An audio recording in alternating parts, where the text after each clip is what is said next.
Hello and welcome back again dear students. ફરી એકવાર student group પર તમારું સ્વાગત છે અને આપણે આગળ ડિસ્કસ કરવા જઈ રહ્યા છીએ વન શોર્ટની સિરીઝમાં એનસીઆરટી બેઝડ રીડિંગમાં ન્યૂ સિલેબસના અંદર ચેપ્ટર નંબર 3 પ્રાજનનિક સ્વાસ્થ્ય છે એને લઈને ડિસ્કસ કરવાના છીએ.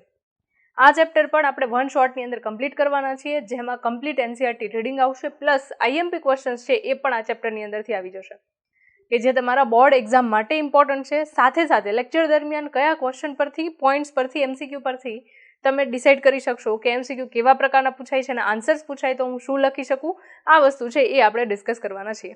ઓકે, તો સ્ટાર્ટ કરીએ. એ પહેલાં સ્ટુડન્ટ પ્રો છે એને તમે અલગ અલગ સોશિયલ મીડિયા પ્લેટફોર્મ પર જોઈન કરી શકો છો, જેના કારણે તમને ક્લાસ નોટ્સ છે એ મળી જાય. પર્ટિક્યુલરલી ટેલિગ્રામને જોઈન કરજો, ત્યાંથી ક્લાસ નોટ છે એ બધી અવેલેબલ થશે. સ્ટડી મટીરિયલ માટે તમે ટેલિગ્રામ પર જોઈન થઈ શકો છો. લાઈવ અપડેટ્સ છે, ડેલી ક્વિઝ છે, સ્ટડી ટિપ્સ છે, મોટિવેશન છે, આ બધી વસ્તુઓ માટે તમે યુટ્યુબ છે, ફેસબુક છે, વોટ્સઅપ છે, ઇન્સ્ટાગ્રામ છે અને ટેલિગ્રામ છે એના ઉપર જોઈન થઈ શકો છો, જેના કારણે તમારી એક્ઝામ રિલેટેડ જે કંઈ પણ ક્વેરીઝ છે, સ્ટડી રિલેટેડ જે કંઈ પણ નોટિસ આવે છે, બધી વસ્તુઓ છે એ તમને ત્યાં અપડેટ થતી રહેશે.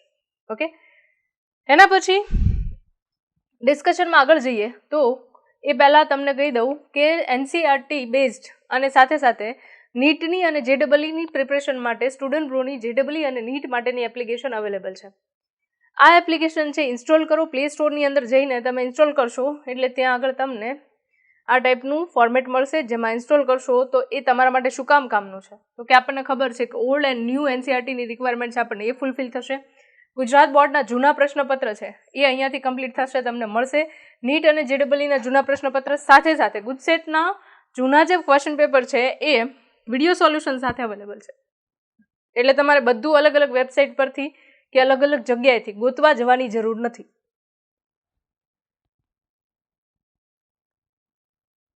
ખાલી એપ્લિકેશન ડાઉનલોડ કરો અને એના અકોર્ડિંગ તમને કંઈ પણ વધારે ઇન્ફોર્મેશન જોઈએ છો તો 8141818102 પર કોલ કરો, તમને ત્યાંથી ઇન્ફોર્મેશન મળી જશે. હા, સાથે સાથે સ્ટુડન્ટ બ્રોની યુટ્યુબ ચેનલને સબસ્ક્રાઇબ કરવાનું નહીં ભૂલતા, કારણ કે હવે પછીની જે પણ એક્ઝામ્સ આવે છે એને લઈને જેટલા પણ આપણા ઇમ્પોર્ટન્ટ સેશન છે એ આપણી આ ચેનલ પર આવવાના છે, રાઈટ? તો એ વસ્તુ છે એને ખાસ માર્ક કરજો. ઓકે, ડિસ્કશન સ્ટાર્ટ કરીએ અહીંયા આગળ આપણે, અને ત્યાં આગળ આપણે વાત કરીએ છીએ પ્રાજનનિક સ્વાસ્થ્ય છે એને લઈને. ચેપ્ટર નંબર 2 ની અંદર આપણે મનુષ્યમાં પ્રજનન તંત્ર અને તેના કાર્યોનો અભ્યાસ કર્યો. હવે આપણે તેની સાથે સંકળાયેલા મુદ્દા પ્રાજનનિક સ્વાસ્થ્યની ચર્ચા કરીએ. આપણે આ શબ્દ દ્વારા શું સમજીશું?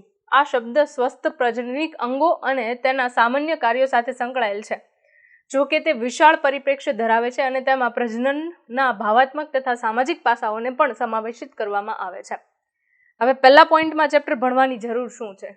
તમને ખબર હોય કે ના ખબર હોય, પણ દુનિયામાં રહેતા લોકો જે છે, જેમને ઇન્ફોર્મેશન છે એમની પાસે મિસઇન્ફોર્મેશન નથી આવવાની, પણ જેમની પાસે ઇન્ફોર્મેશન નથી એ ખોટી જગ્યાએથી, ખોટા લોકો પાસેથી, ખોટા ફ્રેન્ડ્સ પાસેથી અલગ અલગ પ્રકારની માન્યતા અને અંધશ્રદ્ધા સાથેની કહેવાય ને કે ઇન્ફોર્મેશન મેળવે છે. અને આ વસ્તુ કોઈ પણ સમાજને સ્વસ્થ રાખવા માટે સૌથી મોટી બાધા હોય છે, કારણ કે આજના ટાઈમની અંદર આપણને ખબર છે કે ઘણા બધા સેક્સ્યુઅલી ટ્રાન્સમિટેડ ડિઝીઝીસ છે અને એ ડિઝીઝીસના કારણે બની શકે કે દુનિયા ઉપર મનુષ્યનું નામો નિશાન પણ ના રહે. ફોર એક્ઝામ્પલ એઇડ્સ, જે અત્યારે ક્યોર થઈ શકતો નથી. એકવાર એઇડ્સ થયો તો એના પછી એના કોઈ ઇલાજ નથી. જ્યાં સુધી તમે મરો છો ત્યાં સુધી તમારી અંદર HIV વાયરસ પ્રેઝન્ટ છે. નો ડાઉટ ટેકનોલોજી જેમ આગળ વધશે એમ આપણને વધારે એમાંથી બહાર નીકળવાનો રસ્તો મળશે, પણ એના માટે આપણે એવું તો નહીં કહી શકીએ ને કે ટેકનોલોજી વધે ત્યાં સુધીમાં આપણે આપણું નોલેજ છે એ આપણા જાત માટે પૂરતું ભેગું કરી લેવું જોઈએ. ટેકનોલોજીની વાટ જોવાનો મતલબ નથી. અને જેમ ટેકનોલોજી આગળ વધશે એમ ડિઝીઝ છે એનું લેવલ પણ ઇન્ક્રીઝ થશે. તમે અલગ અલગ પ્રકારના વાયરસીસ છે એ જુઓ છો. ફોર એક્ઝામ્પલ COVID-19 આવી ગયો, રાઈટ? તો આ બધી કન્ડિશન આપણને દેખાડે છે કે એક પ્રકારે આપણી બેઝિક સ્વાસ્થ્યને લગતી ઇન્ફોર્મેશન હોવી જોઈએ. એમાં પણ રિપ્રોડક્શન જે છે એ ક્લોઝ ટોપિક છે. પ્રજનન છે એક બંધ પ્રક્રિયા છે, જેના વિશે લોકો એટલી ઝડપથી ચર્ચા કરવા માંગતા નથી, અને ચર્ચા થાય છે તો પણ અંદરો અંદર ચર્ચા થતી હોય છે, જે ચર્ચામાં સાચું શું છે એ જે અજાણ વ્યક્તિ છે એમને ખબર હોતી નથી. તો આ બધી વસ્તુઓ જે છે ધીમે ધીમે કરતા હવે સોશિયલ મીડિયા થ્રુ થોડીક નોલેજમાં આવતી જાય છે. એમ તમને પણ આઈડિયા હોવો જોઈએ કે રિપ્રોડક્ટિવ હેલ્થ ઓલ ઓવર આપણા બોડીની હેલ્થ છે એના ઉપર ઇમ્પેક્ટ કરે છે, અને એની અસર પણ લાંબા સમય સુધીની હોય છે. કારણ કે ઓલમોસ્ટ તમે જુઓ તો કોઈ બાળક છે એ લગભગ 10 વર્ષ પછીની એજથી આ સ્ટેજમાંથી પાસ થવાનું ચાલુ કરી દે છે, અને જ્યાં સુધી એ જીવે છે ત્યાં સુધી આ સ્ટેજની અંદર સમવોટ અમાઉન્ટમાં પ્રેઝન્ટ હોય છે. તો એ વસ્તુ ઇમ્પોર્ટન્ટ છે કે એને એના વિશેની પૂરતી માહિતી મળે. આ બહુ ઇમ્પોર્ટન્ટ વસ્તુ છે કે તમને તમારા પ્રજનન રિલેટેડ ક્વેરીઝ છે એ સોલ્વ થાય, તમને જે ક્વેશ્ચન છે એના આન્સર મળે, રાઈટ. તો એ વસ્તુ જે છે એ આ ચેપ્ટરની અંદર ડિસ્કસ કરવામાં આવી છે. એટલે બેઝિક ઇન્ફોર્મેશનની જેટલી પણ રિક્વાયરમેન્ટ છે એ બધી જ તમને આ ચેપ્ટરમાં મળી જશે. ઇન શોર્ટ એટલું કહીશ કે ચેપ્ટરમાં જેટલું કહેવામાં આવ્યું છે એટલું તમે કરશો તો તમારી રિપ્રોડક્ટિવ હેલ્થ છે એ બેટર હશે બીજા કોઈ પણ કરતા. ક્લિયર છે, રાઈટ. તો ડિસ્કશનની અંદર આગળ વધીએ. ઓકે, સૌથી પહેલા વિશ્વ સ્વાસ્થ્ય સંગઠન, MCQ આવી ગયો, વર્લ્ડ હેલ્થ ઓર્ગેનાઇઝેશનનું ફૂલ ફોર્મ. ઓકે, એમના મુજબ પ્રાજનનિક સ્વાસ્થ્યનો અર્થ પ્રજનનના બધા જ પાસાઓ સહિત સંપૂર્ણ સુખાકારી એટલે કે શારીરિક, ભાવનાત્મક, વર્તનાત્મક અને સામાજિક રીતે સ્વાસ્થ્ય હોવું. મતલબ કે તમારું વર્તન બરાબર છે, તમારું એક વ્યક્તિ પ્રત્યે બીજા વ્યક્તિ પ્રત્યેની વર્તન છે, તમારી મનમાં રહેલી ભાવના છે એ બરાબર છે, તમારું બોડી છે એ હેલ્ધી છે. આ દરેક વસ્તુ જે છે એ જ્યારે બરાબર હશે ત્યારે એવું કહેવાશે કે પ્રાજનનિક સ્વાસ્થ્ય એ વ્યક્તિનું બરાબર છે.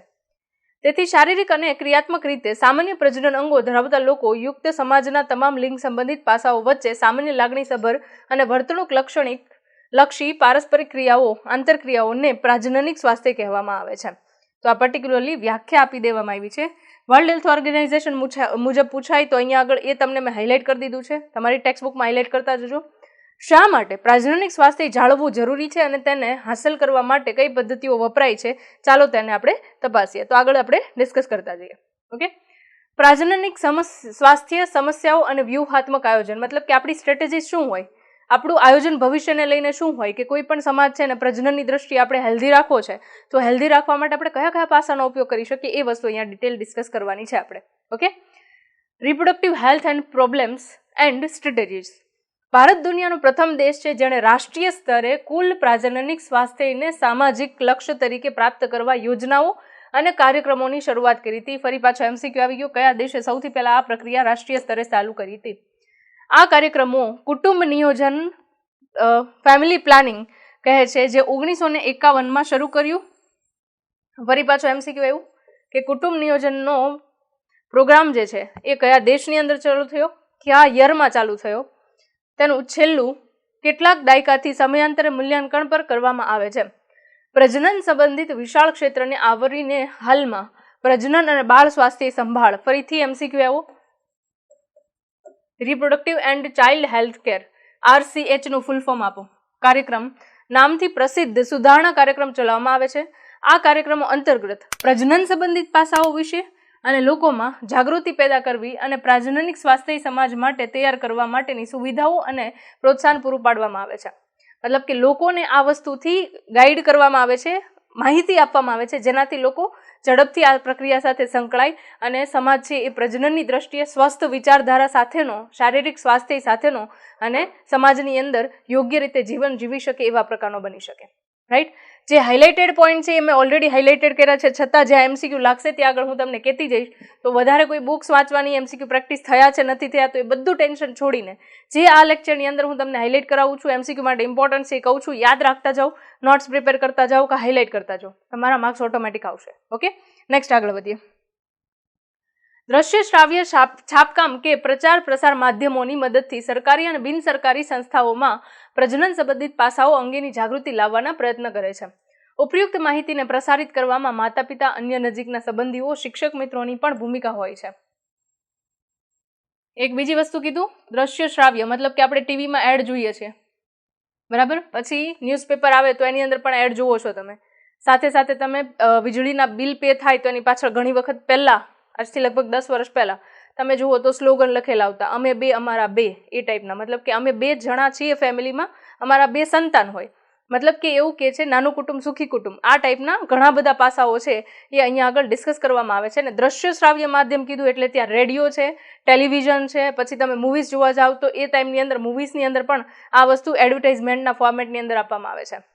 તમને ખબર હોય તો હાલના તબક્કે પણ સેનિટરી પેડ્સને લઈને અક્ષય કુમાર એડવર્ટાઇઝમેન્ટ કરવા માટે આવે છે.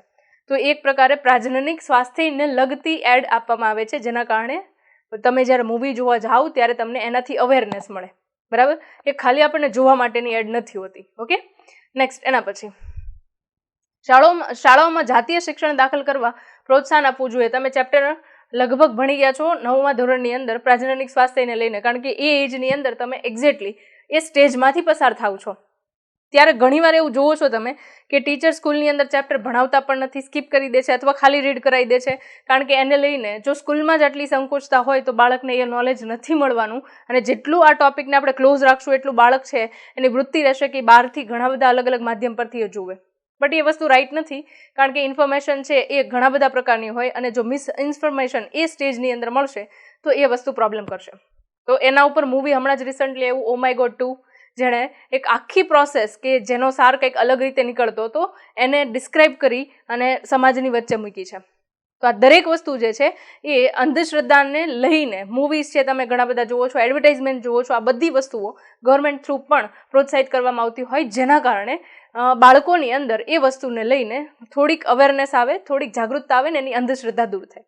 ઓકે, નેક્સ્ટ એના પછી વિવિધ પાસાઓ વિશે ફેલાયેલ ગેરમાન્યતાઓ ઉપર વિશ્વાસ ન કરે તથા તેમની જાતીય સંબંધિત ખોટી ધારણાઓથી છુટકારો મળે. લોકોને પ્રજનન અંગો, કિશોરાવસ્થા અને તેના સંબંધિત ફેરફાર, સુરક્ષિત અને આરોગ્યપ્રદ જાતીય વ્યવહાર, સેક્સ્યુઅલ પ્રેક્ટિસીસ, જાતીય સંક્રમિત રોગો, સેક્સ્યુઅલી ટ્રાન્સમિટેડ ડિઝીઝીસ, એઇડ્સ વગેરેની માહિતી વિશેષ રૂપથી જે લોકો કિશોરાવસ્થા વય જૂથના છે તેમને પ્રજનન સંબંધિત સ્વસ્થ જીવન તરફ દોરી જાય, એના માટેની આખી પ્રોસેસ છે અહીંયા ફોલો થતી હોય છે. ઓકે, ખાસ તમને જે હાઇલાઇટેડ પોઈન્ટ છે એને લઈને ધ્યાનમાં લેજો. એમાંય જાતીય સંક્રમિત રોગો છે એ અત્યારના પર્યાવરણની અંદર મોટું દૂષણ છે. લોકોની અંદર સેક્સ્યુઅલી ટ્રાન્સમિટેડ ડિઝીઝ વધારે સ્પ્રેડ થાય છે, પણ એક જોતા એને કંટ્રોલ થવા માટે પણ બેરિયર ઘણા બધા યુઝ થાય છે. મેલ કોન્ડમ્સ છે, ફિમેલ કોન્ડમ્સ છે, જેના કારણે એ ડિઝીઝથી આગળ ઉપર ટ્રાન્સફર થઈ શકતા નથી. બરાબર, હવેના સમયગાળામાં તમે જુઓ તો કોન્ડમ્સનો ઉપયોગ વધ્યો છે. શું કામ? લોકોની અંદર અવેરનેસ આવી છે, આટલા બધા વર્ષોને લઈને કામ થયું છે એના કારણે. અને એ અવેરનેસ છે એનાથી લોકોમાં જાતીય સમાગમને લઈને જેટલા પણ રોગો સ્પ્રેડ થવાના ચાન્સીસ છે એ બધા ધીમે ધીમે કરતાં ઘટે છે. રાઈટ, તો એક સારું પરિણામ કહી શકીએ જે તમે સ્ટડીમાં લ્યો છો, એડ્સ આવે છે એના અકોર્ડિંગ. અમે જ્યારે સ્કૂલમાં હતા ત્યારે અમે એક ટ્રેન જોઈ હતી. આખી ટ્રેનની અંદર એઇડ્સને લઈને આખું પ્રદર્શન કરવામાં આવ્યું હતું, જેને અમે એઇડ્સ ટ્રેન તરીકે ઓળખતા હતા. સ્કૂલમાંથી અમને એ ટ્રેનની અંદર વિઝિટ કરાવ્યું હતું, જેમાં અમે એવું જોયું કે એઇડ્સ જે છે એક પ્રકારે આ રીતે ફેલાતો ડિઝીઝ છે. એને લઈને ઘણા બધા પોસ્ટર્સ હતા, કેવા પ્રકારના લક્ષણો દેખાય, જો તમને એવા લક્ષણ દેખાય છે તો એના નિદાન માટે કઈ કસોટી કરાવવી જોઈએ, સારવાર શું છે, આ દરેક વસ્તુનું અવેરનેસ છે એના વડે આપવામાં આવ્યું હતું. તો આવા ઘણા બધા પ્રોગ્રામ્સ છે ગવર્મેન્ટ થ્રુ થતા હોય છે. વર્લ્ડ એઇડ્સ ડે છે એ પણ આપણે સેલિબ્રેટ કરતા હોઈએ છીએ. તો આ બધા પોઈન્ટ્સ જે છે એ રિપ્રોડક્ટિવ હેલ્થને અને પ્રજનનિક સ્વાસ્થ્યને સારી રીતે સમાજની અંદર ફેલાવવા માટે હોય છે. ઓકે, નેક્સ્ટ આગળ વધીએ. લોકોને ખાસ કરીને ફળદ્રુપ યુગલો અને જેઓ લગ્ન વય જૂથના હોય તેમને પ્રાપ્ય નિયંત્રણ વિકલ્પો, ગર્ભવતી માતાની સંભાળ, પ્રસવ બાદ પોસ્ટનેટલ માતા અને બાળકની સંભાળ, સ્તનપાનનું મહત્વ, છોકરો અને છોકરી થવાની સમાન તક વગેરે અંગે શિક્ષિત કરવાથી સામાજિક રીતે જાગૃત સ્વસ્થ પરિવારનું નિર્માણ થશે. અનિયંત્રિત વસ્તી વૃદ્ધિથી થતી સમસ્યાઓ, સામાજિક દૂષણો જેવા કે જાતીય હિંસા તથા જાતીય સંબંધિત ગુનાઓની જાગૃતિ કેળવવી, લોકોને તે અંગે વિચારતા કરવા અને તેને રોકવા યોગ્ય પગલાઓ લેવા સક્ષમ કરવા, જેથી સામાજિક જવાબદારી અને સ્વસ્થ સમાજ બનાવી શકાય. રાઈટ, એક મોટો પોઈન્ટ છે જેમાં તમે વસ્તી વધારો છે એ સૌથી મોટો પોઈન્ટ છે. એક સિમ્પલ એક્ઝામ્પલ આપીશું તમને. જો કોઈ ફેમિલીની અંદર 1 કે 2 બાળક છે કે 3 બાળક છે કે 4 બાળક છે, અને કોઈ ફેમિલીની અંદર તમે જુઓ તો 5 બાળક કે 10 બાળક સુધીનો રેશિયો છે, તો તમે સિમ્પલી આઈડેન્ટિફાઈ કરી શકો કે જે ફેમિલી ન્યુક્લિયર ફેમિલી છે, નાનું ફેમિલી છે, 1 બાળક છે, 2 બાળક છે અને એની સામે 10 કે 5 બાળક છે, તો એ ફેમિલીની અંદર તમે બાળકની પરવરિશ ક્યાં સૌથી વધારે સારી જોશો? જ્યાં ઓછા બાળકો છે ત્યાં, કારણ કે એ બાળકની ઉપર પૂરતું ધ્યાન અપાય છે, એની અંદર કેવા પ્રકારના ગુણો વિકસી રહ્યા છે સમય સાથે એ ખબર પડશે, સાથે સાથે એને નોલેજ પૂરતા પ્રમાણમાં અપાય છે, એનું એજ્યુકેશન કમ્પ્લીટ થાય છે, સારી જગ્યાએથી એજ્યુકેશન લે છે. અને એની સામે જ્યારે બાળકની સંખ્યા વધારે છે ત્યારે માતા પિતા છે એ બધા જ બાળકો ઉપર પૂરતા પ્રમાણમાં ધ્યાન આપી શકતા નથી. તો વસ્તી વૃદ્ધિ જે છે એ નિયંત્રિત થાય, સાથે સાથે જે અવતનારા બાળકો છે એમનું જીવન છે એ ઉચ્ચ ધોરણ ક્ષમતાનું હોય, એ વસ્તુ વસ્તી વૃદ્ધિ ઉપર સૌથી વધારે અસર કરે છે. અને આપણને ખબર છે કે ચાઇના પછી સેકન્ડ લાર્જેસ્ટ પોપ્યુલેશન હોય એવો દેશ હોય તો એ ભારત છે. અને વસ્તી વૃદ્ધિ એક જોતા આમ બરાબર છે, પણ આમ જોઈએ તો એ નુકસાનકારક પણ છે કે બધા કુટુંબની અંદર રહેલા બાળકો છે એમની જરૂરિયાત ના સંતોષાય તો એ વ્યક્તિત્વ છે એ સારું હોય પણ અને ના પણ સારું ઘડાય, આવું પણ બની શકે. રાઈટ, તો એ વસ્તુ ધ્યાનમાં લેવા જેવી છે. ઓકે, આગળ વધીએ. ઓકે, પ્રાજનનિક સ્વાસ્થ્યને પ્રાપ્ત કરવા વિવિધ કાર્ય યોજનાઓના સફળતાપૂર્વકના અમલીકરણ માટે મજબૂત માળખાકીય સુવિધાઓ, વ્યવસાયિક કુશળતાઓ, સામગ્રીની જરૂરિયાત છે. લોકોને જાતીય સંબંધિત સમસ્યાઓ જેવી કે ગર્ભધારણ, પ્રસૂતિ, સેક્સ્યુઅલી ટ્રાન્સમિટેડ ડિઝીઝીસ, ગર્ભપાત, ગર્ભનિરોધન, ઋતુસ્રાવ સંબંધિત સમસ્યાઓ, અફળદ્રુપતા વગેરેના સંદર્ભમાં દાક્તરી સહાયતા અને દેખરેખ ઉપલબ્ધ કરવી જરૂરી છે. લોકોને કાર્યક્ષમ સંભાળ અને સહાય પૂરી પાડવા સમયાંતરે સારી તકનીકી અને નવી વ્યૂહરચનાનું અમલીકરણ જરૂરી છે. વધતી માદા ભ્રૂણ હત્યાના કાનૂની અટકાવ, લિંગ પરીક્ષણ માટે ઉલ્વ જળ કસોટી, વિકાસશીલ ભ્રૂણ ફરતે આવેલા ઉલ્વ પ્રવાહીની રંગસૂત્રની ભાતના આધારે ભ્રૂણનું જાતીય પરીક્ષણ કરવું. Most important point. આજની તારીખે પણ તમે જુઓ તો એવું કહીએ છીએ આપણે કે જાતિ પરીક્ષણ છે એના ઉપર બેન છે, પણ છતાં તમે જોશો કે ઘણી બધી જગ્યાએ ઇલીગલી વધારે પૈસા લઈને ભ્રૂણ છે એનું જાતીય પરીક્ષણ કરવામાં આવે છે. મેલ છે કે ફિમેલ છે એ કહેવામાં આવે છે. અને ઘણા બધા કિસ્સામાં તમે એવું જોતા હોય છે કે ફેમિલીમાં મેલ ચાઇલ્ડની રિક્વાયરમેન્ટ હોય તો ફિમેલ ચાઇલ્ડ છે એની ભ્રૂણ હત્યા કરી દેવામાં આવે છે. જે નેચર આપે છે એના થ્રુ નેચર બેલેન્સ થશે, ફિમેલ અને મેલનો રેશિયો છે એ મેન્ટેન થશે. પણ જો આપણે એને બેલેન્સ કરવાની ટ્રાય કરશું અને આપણી મરજી ચલાવશું તો એ વસ્તુ ભવિષ્યની અંદર સમાજમાં પણ દૂષણ પેદા કરશે. બરાબર? એટલે સારું છે કે આના ઉપર નિયમ લાગુ પડી ચૂકેલા છે કે એમનીઓ સેન્ટેન્સીસ ઉલ્વ જળ કસોટી છે એના પર બેન છે. તો કોઈ પણ ડૉક્ટર છે એ કરશે ખરા, કારણ કે એના થ્રુ આપણને બીજી ઘણી ઇન્ફોર્મેશન મળે છે કે બેબીને જીનેટિક કંઈ પ્રોબ્લેમ છે, બધા રંગસૂત્રોની સંખ્યા બરાબર છે કે નહીં, આ બધી વસ્તુ એનાથી ખબર પડશે. પણ એ વસ્તુ એ રિવીલ નહીં કરે કે એ બાળક છે એ નર છે કે માદા છે. બરાબર? એ વસ્તુ ડૉક્ટરને કહેવા માટે પરમિશન નથી. ક્લિયર? ઓકે, નેક્સ્ટ એના પછી ઉલ્વજળ કસોટી છે એને લઈને ડિટેલ આપેલી છે. એમનીઓ સેન્ટેન્સીસને લઈને MCQમાં પૂછાઈ શકે. ઉલ્વજળ કસોટીમાં વિકસતા ભ્રૂણનું થોડુંક ઉલ્વ પ્રવાહી ગર્ભકોષો અથવા દ્રાવ્ય પદાર્થના પૃથ્થકરણ માટે લેવામાં આવે છે. આ પદ્ધતિનો ઉપયોગ જનીનિક અનિયમિતતાઓ જેવી કે down syndrome, haemophilia, sickle cell anaemia વગેરે તથા ભ્રૂણની જીવિતતા ચકાસવા માટે થાય છે. પણ આનો ઉપયોગ ઘણા બધા ડોક્ટર્સ છે એ ગેરરીતે કરતા હતા અને નર અને માદા બાળક છે કે નહીં એ ચેક કરવા માટે ઉપયોગમાં લેતા હતા. જેના કારણે આ પદ્ધતિ છે એના ઉપર બેન આપવામાં આવ્યો અને એના આટલા જ ઉપયોગ છે એ અત્યારે અવેલેબલ છે જ્યારે તમે ડૉક્ટર પાસે ચેકઅપ કરાવો છો અને ઉલ્વજળ કસોટી કરાવો ત્યારે. ક્લિયર છે? ઓકે, નેક્સ્ટ આગળ વધીએ. વિવિધ પ્રજનન સંબંધિત ક્ષેત્રોમાં સંશોધનને પ્રોત્સાહન આપવામાં આવે છે અને નવી પદ્ધતિઓ શોધવા માટે અને અથવા હાલના મુદ્દાઓમાં સુધારો કરવા માટે સરકારી અને બિનસરકારી સંસ્થાઓ મદદ કરે છે. શું તમે જાણો છો કે સહેલીય સ્ત્રીઓ માટે મુખ દ્વારા લેવાતી ગર્ભ નિરોધક ગોળી છે? ઓકે, આ એક બહુ ઇમ્પોર્ટન્ટ પોઈન્ટ છે. બરાબર? ગર્ભ નિરોધક ગોળી જે છે એ તમે ઓબ્ઝર્વ કરશો કે પર મંથ ફિમેલની અંદર એક અંડકોષ આવે છે અને એ સમયગાળા દરમિયાન જો ઇન્ટરકોર્સ થાય, શુક્રકોષો છે એ ફિમેલના રિપ્રોડક્ટિવ ટ્રેકની અંદર જાય તો એ કન્ડિશનની અંદર ઓબ્ઝર્વ કરશો કે ફલનની પ્રક્રિયા થશે. હવે ફલનની પ્રક્રિયા થયા પછી ગર્ભસ્થાપન પણ થશે. દર વખતે તમે ગર્ભસ્થાપન થયું છે ને પછી એને લઈને એક ટેબ્લેટ લેશો, ટેબ્લેટના અકોર્ડિંગ એ સ્થાપિત થયેલા ગર્ભ છે એને દૂર કરશો. હવે ઘણી વખત ફિમેલ જે છે એ આ પ્રોસેસને પર મંથ ફોલો કરતી હોય છે. તો પર મંથ નેચરલ સાયકલ છે એને બ્રેક કરવાથી ફિમેલના સ્વાસ્થ્ય ઉપર વધારે પડતી અસર થતી હોય છે. ફિમેલના પ્રાજનનિક સ્વાસ્થ્ય ઉપર અને સાથે સાથે એમના શારીરિક સ્વાસ્થ્ય છે આ બંને ઉપર વધારે અસર થતી હોય છે. તો આ વસ્તુનું સોલ્યુશન શું? તો કે આ સોલ્યુશન માટે સહેલી નામની એક ગર્ભ નિરોધક માટેની ગોળી ગવર્મેન્ટ થ્રુ બનાવવામાં આવી છે જેના સૌથી ઓછા પ્રમાણની અંદર ગેરફાયદાઓ છે. પણ એવું ના કહી શકાય કે 100% ગેરફાયદા છે જ નહીં, રાઈટ? થોડા ઘણા પ્રમાણમાં ગેરફાયદા કોઈ પણ ઇન્ટ્રાસેપ્ટિવ પિલ્સ છે તો એના હોઈ શકે છે, જે અહીંયા આપણે આગળ પાછા ડિસ્કસ કરશું. પણ સહેલીને તમે ખાસ યાદ રાખશો કારણ કે આપણા ગવર્મેન્ટ થ્રુ ફિમેલને ઓછું નુકસાન થાય એના માટે લેવાતી એક ગર્ભ નિરોધક ગોળી છે. ઓકે, આનો કોણે રિસર્ચ કર્યું હતું? ફરી પાછો MCQ આવી ગયો. કેન્દ્રીય ઔષધ સંશોધન સંસ્થા central drug research institute CDRI જે લખનઉમાં આવેલું છે ભારતમાં, એમના વૈજ્ઞાનિકો દ્વારા વિકસાવવામાં આવેલી છે. રાઈટ? જાતીય સંબંધિત બાબતોની વધુ સારી જાગૃતિ, ડાક્ટરી સહાયથી થતી પ્રસૂતિની સંખ્યામાં વધારો અને પ્રસૂતિ બાદ સારી દેખરેખ દ્વારા માતા અને બાળકના મૃત્યુદરમાં ઘટાડો, નાના નાના પરિવારવાળા યુગલોમાં વધારો, સેક્સ્યુઅલી ટ્રાન્સમિટેડ ડિઝીઝીસનું સારું નિદાન અને સારવાર તથા બધી જાતીય સંબંધિત સમસ્યામાં ડાક્ટરી સવલતોમાં વધારો વગેરે તરફ દોરી જાય છે. આ બધું સમાજના પ્રાજનનિક સ્વાસ્થ્યના સુધારાનું નિદર્શન કરે છે. ઓકે, આજથી તમે લગભગ 25-20 વર્ષ પહેલાં જાઓ તો ડૉક્ટર પાસે ડિલિવરી કરાવવા માટે પણ ફિમેલ્સ છે એ જતી નહીં, ઘરે જ ડિલિવરી થતી. અને ઘરે જ જ્યારે ડિલિવરી થાય છે ત્યારે એ કન્ડિશનની અંદર મોટા ભાગના કિસ્સાઓમાં અથવા તો ઘણા બધા કોમ્પ્લેક્સ કેસીસની અંદર તમને એવું જોવા મળતું કે કાં માતા અને બાળક બંનેનું મૃત્યુ થયું હોય, અથવા બાળકનું મૃત્યુ થયું હોય, અથવા માતાનું મૃત્યુ થયું હોય. આવા કિસ્સાઓ ઘણા બધા હતા. શું કામ? એની પાછળનું એક મોટું કારણ છે કે આપણે ડૉક્ટર પાસે જયા વગર ઘરે ડિલિવરી કરાવવા માટેની સિસ્ટમ હતી, લોકોમાં અવેરનેસ નહોતી એટલા માટે, રાઈટ?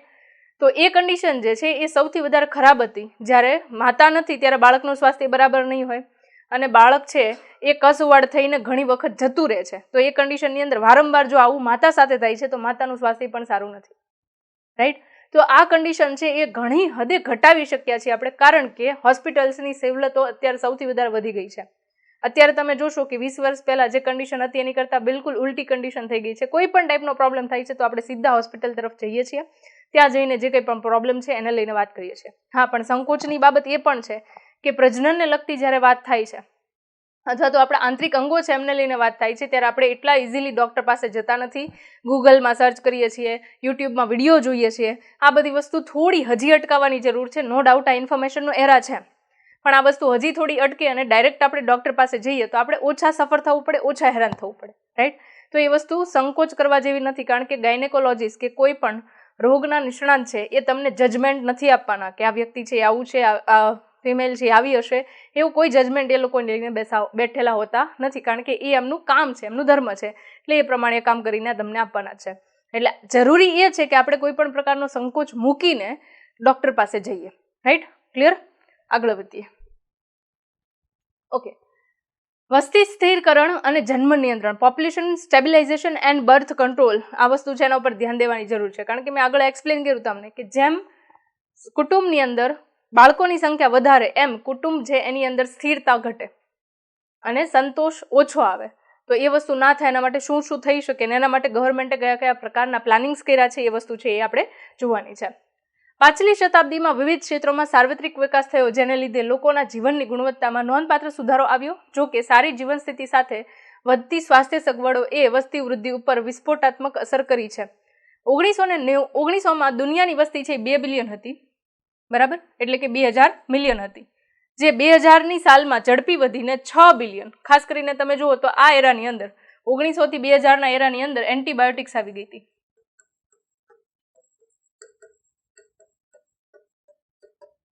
હવે એન્ટીબાયોટિક્સ આવી ગઈ એટલે મેજર પ્રોબ્લેમ્સ છે, નાની નાની બીમારીને લઈને લોકોનું મૃત્યુ થતું હતું એ અટકી ગયું. ઓકે, નેક્સ્ટ એના પછી 2011માં 7.2 બિલિયન એટલે કે 7200 મિલિયન વસ્તી થઈ હતી, બરાબર? આવું સમાન વલણ છે ભારતમાં પણ જોવા મળ્યું હતું. આઝાદી સમયે આપણી વસ્તી આશરે 350 મિલિયન હતી, જે 2000માં 1 બિલિયનની નજીક, જે મે 2011માં 1.2 બિલિયન, જે 1200 મિલિયનને ઓળંગી ગઈ હતી. ને આના કારણોમાં શું કહી શકાય તો કે વસ્તી વૃદ્ધિ માટેનું સૌથી પહેલું કારણ છે મૃત્યુ દરમાં ઘટાડો. મેટર્નલ મોર્ટાલિટી રેટ એટલે કે માતાનું મૃત્યુ થતું હતું બાળકને જન્મ આપ્યા પછી, એની અંદર ઘટાડો આવ્યો. અને બાળ મૃત્યુ દરની અંદર પણ ઘટાડો આવ્યો, કારણ કે આપણી પાસે સ્વાસ્થ્ય સુવિધાઓ છે એ વધતી ગઈ, બરાબર? એટલે ઇન્ફાન્ટ મોર્ટાલિટી રેટ છે IMR એ પણ ઘટ્યો, રાઈટ? નેક્સ્ટ એના પછી ઓકે, ઝડપી ઘટાડાની સાથે સાથે પ્રજનન વયના લોકોની સંખ્યામાં વધારો થયો. હવે આ પ્રોબ્લેમ્સ હતા એ સોલ્વ થઈ ગયા, સાથે સાથે પ્રજનન કરી શકીએ એવા વયના લોકોની સંખ્યા વધી. તો એ લોકોની સંખ્યા જ્યારે વધે ત્યારે ઓટોમેટિકલી બાળકોની સંખ્યા વધવાની છે, ને એના કારણે વસ્તી વૃદ્ધિ વધારે જોવા મળી. ઓકે, આપણે પ્રજનન અને બાળ સ્વાસ્થ્ય સંભાળ reproductive and child health care કાર્યક્રમો દ્વારા વસ્તી વૃદ્ધિના દરમાં ઘટાડો લાવી શક્યા છીએ, પરંતુ તે માત્ર નામ પૂરતો છે. 2011ની સાલના વસ્તી ગણતરી અહેવાલને આધારે વસ્તી વૃદ્ધિનો દર હજુ પણ 2% ઓછો, એટલે કે પર યર 1000 લોકો જે છે એની સાપેક્ષે 20 લોકો છે એ નવા ઉમેરાય છે, બરાબર? એટલે 2% વસ્તી વૃદ્ધિનો દર કહી શકાય. 1000ની અંદર નવા દર વર્ષે 20 લોકો છે એ ઉમેરાય છે. આ દરે આપણી વસ્તી ઝડપથી વધી રહી છે અને આ ક્ષેત્રમાં નોંધપાત્ર પ્રગતિ થઈ હોવા છતાં પણ આ ચેતવણીજનક વૃદ્ધિ દર આપણને પાયાની જરૂરિયાત જેવી કે ખોરાક, આશ્રય અને કપડાની અછત તરફ દોરી જાય છે. તેથી આ વસ્તી વૃદ્ધિ દર ચકાસવા માટે સરકારે ગંભીર પગલાં લેવાની ફરજ પડી હતી. જરૂરી છે, કારણ કે જો એ વસ્તુ નહીં થાય તો વસ્તી વૃદ્ધિ જેમ વધતી જશે એમ ગવર્મેન્ટ માટે પણ અઘરું બનશે કે લોકોની જરૂરિયાત સંતોષવી કેમ, રાઈટ? તમે જુઓ છો અલગ અલગ પ્રકારની સ્કીમ છે ગવર્મેન્ટ છે દર વર્ષે અપડેટ કરતી રહે છે. શું કામ? કારણ કે જેમ એજ વધે છે એમ સાથે સાથે વસ્તી વૃદ્ધિ પણ થઈ રહી છે. તો એ વૃદ્ધિ છે એને લઈને જે આયોજન છે એની અંદર ફેરફાર થવો જરૂરી છે. ઓકે, નેક્સ્ટ એના પછી આ સમસ્યાનું સૌથી મહત્વનું પગલું એ છે કે વિવિધ ગર્ભનિરોધક પદ્ધતિના ઉપયોગ અંગે નાના પરિવારોને પ્રોત્સાહન આપવું. કદાચ તમે પ્રચાર માધ્યમો ઉપરાંત પોસ્ટર, બિલ્સ વગેરેમાં જાહેરાત જોઈ હશે જેમાં ખુશ દંપતી 2 બાળકો સાથે દર્શાવેલ હોય છે. એટલે મેં તમને કીધું હતું ને સ્લોગન અમે 2 ને અમારા 2 વાળું, રાઈટ? તો એ વસ્તુ અહીંયા આપ્યું છે. અને સાથે સ્લોગન અમે 2 અને અમારા 2 હોય છે. મોટે ભાગે યુવા શહેરી કામ કરતા ઘણા દંપતીઓ 1 બાળકના ધોરણે અપનાવે છે. લગ્નની વૈધાનિક ઉંમર સ્ત્રીઓ માટે 18 વર્ષ નક્કી કરવામાં આવી તથા પુરુષ માટે 21 વર્ષ નક્કી કરવામાં આવી. આ બહુ જરૂરી હતું કારણ કે ઘણી વખત આપણે એવું જોતા હતા કે બાળ વિવાહની પ્રથાના કારણે સમય પહેલા માતા જે છે એ પુખ્ત નથી બની, 18 વર્ષ પહેલા પણ એની સંતતિ આવી ચૂકેલી હોય. ઘણી કન્ડિશનની અંદર માતાની કન્ડિશન વીક હોય તો બાળકના જન્મ બાદ માતાનું મૃત્યુ થતું અને બાળક અને માતા બંને પણ મૃત્યુ પામતા હતા. એટલે આ વસ્તુ જ્યારે સેટ થઈ ગઈ ત્યારે આ પ્રોબ્લેમનું સોલ્યુશન ઘણું બધું વધારે પ્રમાણમાં આવી ગયું. ઓકે, નેક્સ્ટ આ સમસ્યાથી બચવા માટે નાના પરિવારો માટે દંપતીઓને પ્રોત્સાહિત કરવામાં આવે છે. અને ચાલો આપણે કેટલીક સામાન્ય રીતે ઉપયોગમાં લેવાતી ગર્ભનિરોધક પદ્ધતિઓ વર્ણવીએ કે જે અનૈચ્છિક ગર્ભધારણને રોકવામાં મદદ કરે છે. તો મેઇન હવે આપણે વાત કરવાની છે ગર્ભનિરોધક પદ્ધતિ છે જેમાં કૃત્રિમ પદ્ધતિઓ છે એ અને રાસાયણિક પદ્ધતિઓ છે એમને લઈને વાત કરીએ છીએ આપણે. ઓકે, તો ડિસ્કશન સ્ટાર્ટ કરીએ. તો એક આદર્શ ગર્ભનિરોધક ઉપયોગ કરનારના હિતોનું રક્ષણ કરવાવાળું, સરળતાથી પ્રાપ્ય, અસરકારક અને પ્રતિવર્તી સાથે સાથે નહિવત અથવા ઓછામાં ઓછી આડઅસર હોય તેવું હોવું જોઈએ. હવે અહીંયા આગળ જે આપણે નિરોધ છે કે અથવા ગર્ભ નિરોધકો તરીકે જે પણ મટીરિયલ્સનો યુઝ થાય છે તો એના માટેના કેટલાક પાસાઓ છે કે જેને ધ્યાનમાં રાખીને એ વસ્તુ બનાવવી જોઈએ અને માર્કેટની અંદર આવવી જોઈએ જેના કારણે સામાન્ય માણસ છે એનો ઉપયોગ કરી શકે. ઉપયોગ કરતી વખતે સંકોચ ના અનુભવે, એમનો જે એક્સપિરિયન્સ છે એ એમને મેન્ટેન રહે. જો આ બધા પાસાઓ છે એને આવરી લેતું હોય તો એ ગર્ભનિરોધક છે એ સૌથી સારી રીતે માર્કેટમાં ઉપયોગમાં લઈ શકાશે. આ ઉપરાંત એ ઉપયોગ કરનારની કામેચ્છા, ઉત્તેજના અથવા જાતીય સમાગમમાં અવરોધરૂપ ન બનવું જોઈએ. આજકાલ ગર્ભનિરોધક પદ્ધતિઓની વ્યાપક શ્રેણી અસ્તિત્વમાં છે જેને વિશાળ શ્રેણીમાં નીચે પ્રમાણે વર્ગીકૃત કરવામાં આવે છે.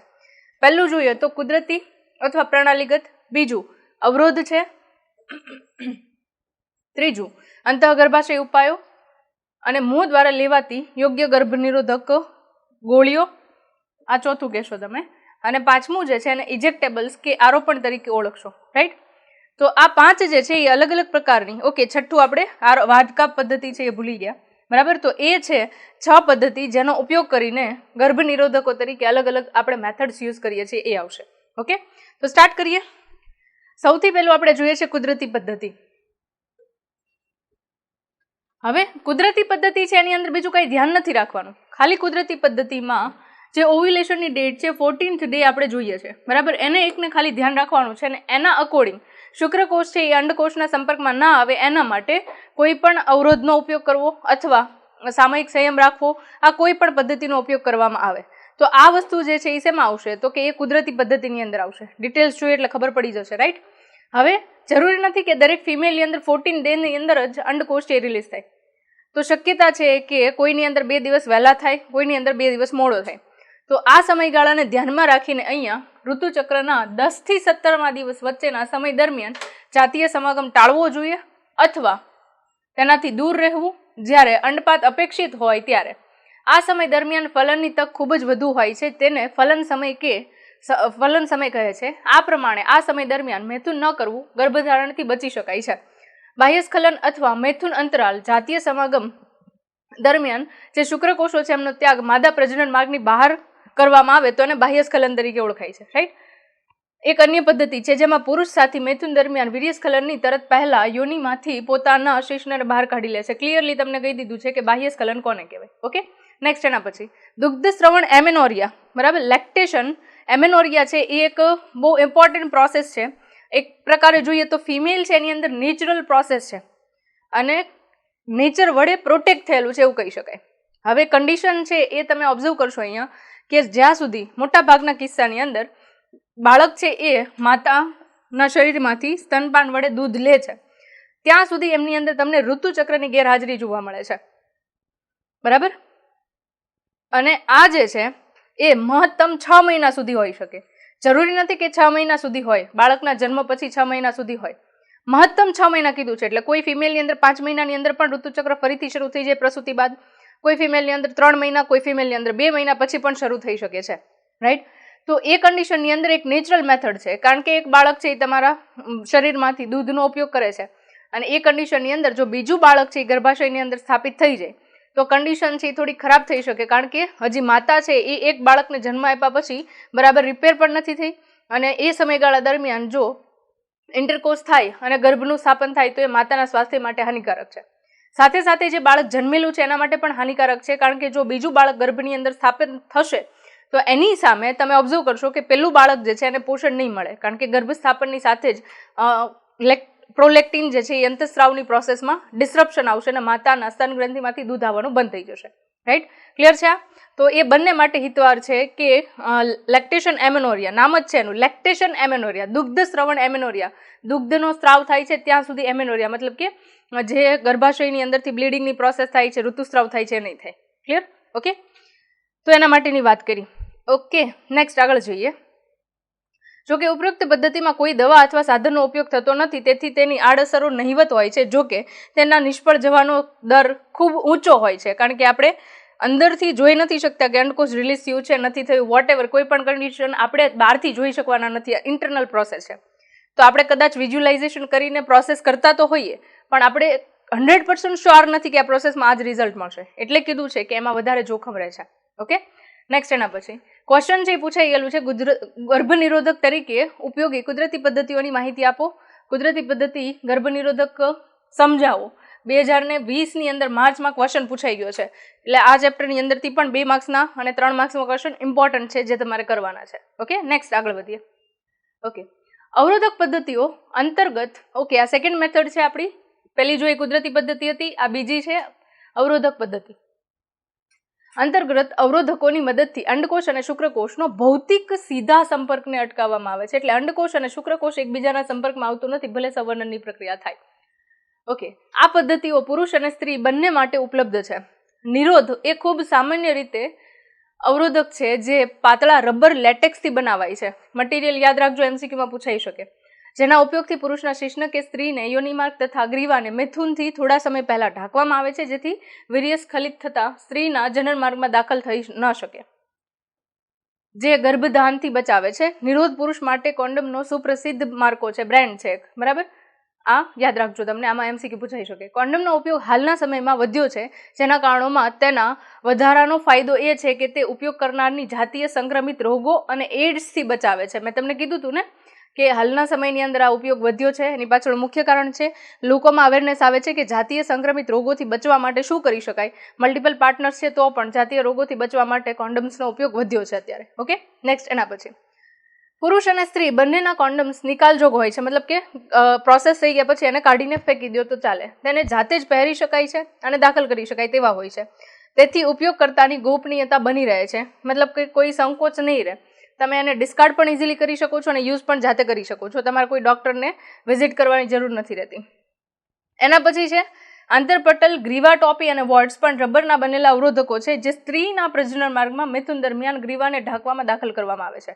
તો ફિમેલ માટે એમસીક્યુમાં પૂછાય તો તમારે આંતરપટલ, ડાયાફ્રામ, ગ્રીવા ટોપી અને વોર્ડ્સ છે એનો ઉલ્લેખ કરવો પડશે. ઓકે, નેક્સ્ટ તેઓ ગ્રીવા દ્વારા શુક્રકોશના પ્રવેશને અટકાવી ગર્ભધારણને રોકે છે અને પુનઃ ઉપયોગની આ અવરોધકોની સાથે સાથે, ઓકે, તે પુનઃ ઉપયોગી છે. ખાસ કરીને આંતરપટલ, ગ્રીવા ટોપી અને વોલ્સ છે એના માટે વાત કરી છે. ઓકે, આ એવું પણ ક્વેશ્ચનમાં પૂછાય કે પુનઃ ઉપયોગી કયા છે એ, બરાબર. નેક્સ્ટ આ અવરોધકોની સાથે સાથે શુક્રાણુનાશક ક્રીમ, જેલ કે ફોર્મનો ઉપયોગ કરવાથી તેમની ગર્ભનિરોધક ક્ષમતામાં વધારો કરાય છે. તો આ પણ ઇમ્પોર્ટન્ટ છે કે બની શકે કે પુઅર ક્વોલિટીના થોડાક રબર લેટેક્સના બનેલા અવરોધોનો ઉપયોગ થઈ રહ્યો હોય, તો એ કન્ડિશનની અંદર જો શુક્રાણુનાશક ક્રીમ છે, જેલી છે કે કોઈનો પણ ઉપયોગ થતો હોય તો એના અકોર્ડિંગ તમે જોઈ શકો કે શુક્રકોષો છે એ ત્યાં સુધી પહોંચી શકશે નહીં. ઓકે, નેક્સ્ટ આગળ વધીએ. સેકન્ડ મેથડ પૂરી થઈ, આપણે અવરોધક પદ્ધતિ છે એ. એના ઉપર ક્વેશ્ચન પૂછાઈ ગયેલો છે કુટુંબ નિયોજનની. કુટુંબ નિયોજન એટલે કીધું છે કે બાળક ગર્ભમાં, માતાના ગર્ભાશયની અંદર ગર્ભ સ્થાપન નથી થવાનું તો બાળક નહીં આવે, એટલે કુટુંબ નિયોજન પદ્ધતિ એવું નામ આપ્યું છે. કુટુંબ નિયોજનની અવરોધન પદ્ધતિ તરીકે નિરોધનો ઉપયોગ વર્ણવો તો મેલ અને ફિમેલ બંનેનું વર્ણવશો તમે, અને અવરોધક પદ્ધતિઓ વર્ણવો તો એની અંદર પણ મેલ ફિમેલ બંનેનું લખશો. રબર લેટેક્સથી બનેલું છે એ પણ લખશો. શુક્રાણુનાશક ક્રીમ વાળો પોઈન્ટ છે એ પણ લખશો, જે હાઇલાઇટેડ છે એ મે 2021નો ક્વેશ્ચન છે. નેક્સ્ટ આ ડાયાગ્રામ્સ છે, પુરુષ માટેના નિરોધ અને સ્ત્રી માટેના નિરોધ છે, બંનેના ડાયાગ્રામ છે. ઓકે, આગળ વધીએ એ પહેલા જે લોકો નીટ માટે પ્રિપેર કરી રહ્યા છે, ગુજરાત બોર્ડ માટે પ્રિપેર કરી રહ્યા છે, માત્ર ગુજસેટ માટે પ્રિપેર કરી રહ્યા છે, તો એ બધા માટે અલગ અલગ બેચ છે એ સ્ટુડન્ટ પ્રોની અંદર સ્ટાર્ટ થઈ ગઈ છે, બરાબર. જો તમે ખાલી 11thના સ્ટુડન્ટ છો તો તમે પ્રારંભ બેચની અંદર જોઈન કરી શકો છો, જેમાં 11th સાયન્સનો ફૂલ રેકોર્ડેડ સિલેબસ તમારી પાસે છે. એ જ રીતે જો તમે 12thની અંદર છો અને ખાલી 12thનો સિલેબસ તમને જોઈએ છે તો એ કર્તવ્ય બેચ છે એ તમારી પાસે છે, જેની અંદર તમે જોઈન કરી શકો છો.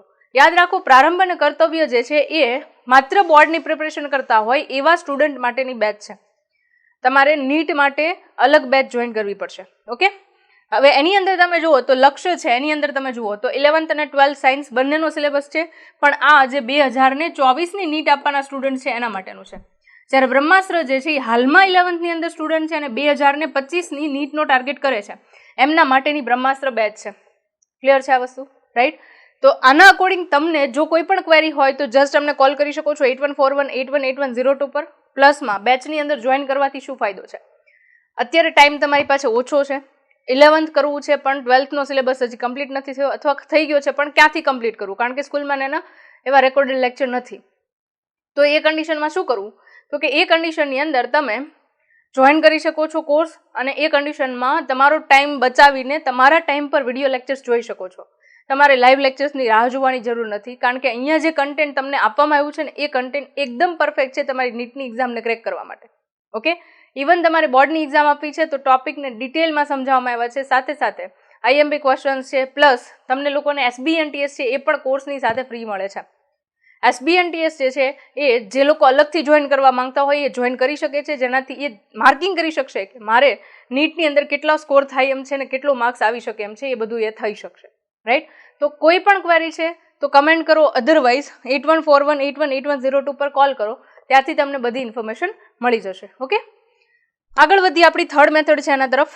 તો થર્ડ મેથડ માટે જ્યારે વાત કરીએ ત્યારે અહીંયા આગળ આપણે વાત કરીએ છીએ અંતઃગર્ભાશય ઉપાયો, એટલે કે ઇન્ટ્રાયુટેરાઇન ડિવાઇસીસ છે એના માટે. તો અહીંયા આગળ માત્ર ને માત્ર ગર્ભાશયની અંદર દાખલ કરવામાં આવતી જે કોઈ પણ સાધનો છે એના માટેની વાત થાય છે. કોપરટી છે, અમુક ટેબ્લેટ્સ છે, આ બધી વસ્તુઓ છે એને લઈને વાત થાય છે. તો એના અકોર્ડિંગ ડિસ્કશનમાં આગળ જઈએ તો અહીંયા આગળ અન્ય અસરકારક અને પ્રચલિત પદ્ધતિ અંતઃગર્ભાશય ઉપાયોનો ઉપયોગ છે. આ સાધનને ડોક્ટર્સ કે નિષ્ણાંત નર્સ દ્વારા યોનિમાર્ગ દ્વારા ગર્ભાશયમાં દાખલ કરાય છે. આ અંતઃગર્ભાશય ઉપાય હાલમાં બિન ઔષધીય, મતલબ કે કોઈ મેડિસિન્સ ના હોય, એની અંદર કોઈ પણ પ્રકારના હોર્મોન્સ છે કે બીજી અન્ય પ્રકારની દવાઓ છે એનો ઉપયોગ થતો નથી. એવા પ્રકારના ઇન્ટ્રાયુટેરિન ડિવાઇસીસ છે અને તમે બિન ઔષધીય કહેશો, જેના એક્ઝામ્પલ્સ ખાસ યાદ રાખશો, જેને આકડી કે લિપર્સ લૂપ તરીકે ઓળખાય છે. MCQ તરીકે આ પૂછાઈ ચૂકેલું છે. બીજું છે કોપર મુક્ત કરતા હોય એવા પ્રકારના ઇન્ટ્રાયુટેરાઇન ડિવાઇસીસ, બીજા પ્રકારનું છે આ. હવે એ છે તો એક પ્રકારની ડિવાઇસ કે જે ગર્ભાશયની અંદર કોપર રિલીઝ કરશે. કોપર રિલીઝ થાય છે તેનું મુખ્ય કામ શું છે? તો કે કોપર છે એ ફેગોસાઇટોસિસની પ્રોસેસ વધારે, મતલબ કે બીજા કોષોને ખાવાની પ્રક્રિયા વધારે. ફેગોસાઇટ છે એના વડે કોષોને ખાવાની પ્રક્રિયા વધે, તો મુખ્યત્વે જે ફિમેલના ગર્ભાશયની અંદર આવવાના છે એ કોષો કયા હશે? તો કે બહારથી આવનારા છે એ શુક્રકોષો હશે. તો શુક્રકોષોની ખાવાની પ્રક્રિયા છે એ ફેગોસાઇટ વડે વધી જશે, એટલે ઓટોમેટિકલી ફલન થવાના ચાન્સીસ છે એ ઘટી જશે. ઓકે, હવે એની એક્ઝામ્પલ્સ જુઓ તો કોપર મુક્ત કરતા હોય એવા કોપર ટી છે, કોપર 7 છે અને મલ્ટીલોડ 375 છે. આ પણ એક્ઝામ્પલ યાદ રાખજો, MCQમાં પૂછાઈ ચૂકેલું છે. થર્ડ લેવલના છે એને તમે કહો છો અંતસ્ત્રાવ મુક્ત કરતા હોય એવા પ્રકારના ઇન્ટ્રાયુટેરિન ડિવાઇસીસ છે. એક પ્રકારની ડિવાઇસ કે જેને આપણે ગર્ભાશયમાં ઇમ્પ્લાન્ટ કરીએ છીએ, પણ એના વડે પ્રોજેસ્ટાસર્સ, LNG-20 આ અલગ અલગ પ્રકારના બે એક્ઝામ્પલ્સ આપ્યા છે, જેમાં હોર્મોન્સ રિલીઝ થાય છે અથવા તો પર્ટિક્યુલર મેડિસિન્સ રિલીઝ થાય છે જે ફલનની પ્રક્રિયાને અવરોધે છે. ક્લિયર? ઓકે, ઇન્ટ્રાયુટેરિન ડિવાઇસીસ ગર્ભાશયની અંદર શુક્રકોષોના ભક્ષણ, કીધું અહીંયા તમને, ફેગોસાઇટોસિસની પ્રોસેસમાં વધારો કરે છે અને મુક્ત થતા કોપર આયન શુક્રકોષોની ગતિશીલતા, ચલિતતા અને ફલન ક્ષમતાને અવરોધે છે. અલ્ટિમેટલી કામ તો એ જ છે કે ગર્ભધારણની પ્રક્રિયાને અટકાવી, રાઈટ? તો કોઈ લાંબા સમય માટેનો ઇલાજ જોઈએ છે, સપોઝ કે કોઈને એક ચાઇલ્ડ છે અને પછી વચ્ચે ગેપ જોઈએ છે અને એ પદ્ધતિ દરમિયાન કોઈ અવરોધનો ઉપયોગ નથી કરવો, ઇન્ટ્રાસેપ્ટિવ પિલ્સનો ઉપયોગ નથી કરવો, તો એ કન્ડિશનની અંદર કોપર ટી છે કે એને રિલેટેડ કોઈ પણ ઇન્ટ્રાયુટેરિન ડિવાઇસીસ છે એ ગર્ભાશયની અંદર સ્થાપિત કરાવી દેવામાં આવે છે.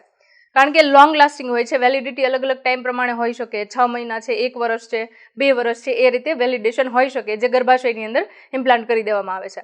પછી એ કોપર ટી છે જો બેબી માટે પ્લાનિંગ છે તો એ ગર્ભાશયની અંદરથી ડિવાઇસ છે રિમૂવ કરી શકાય છે. ક્લિયર? આની ઉપયોગિતા એક વખત ઇમ્પ્લાન્ટ કરાવ્યા પછી લોંગ ટાઈમ છે. સાથે સાથે બીજું પ્લસ પોઈન્ટ એ છે કે એના કારણે કોઈ એવું અનકમ્ફર્ટ ફીલ નથી થતું, રાઈટ? તો એ કન્ડિશનના કારણે આ વસ્તુ વધારે ઉપયોગી બને છે. અને બીજું એ કે આનો સક્સેસ રેશિયો છે એ પણ ખૂબ વધારે છે, ફેલ જવાનો ચાન્સ ખૂબ ઓછો છે. Okay, next. આ ઉપરાંત અંતઃસ્રાવ મુક્ત કરતા ઇન્ટ્રાયુટેરિન ડિવાઇસીસ ગર્ભાશયને ગર્ભધારણ માટે અયોગ્ય બનાવે છે.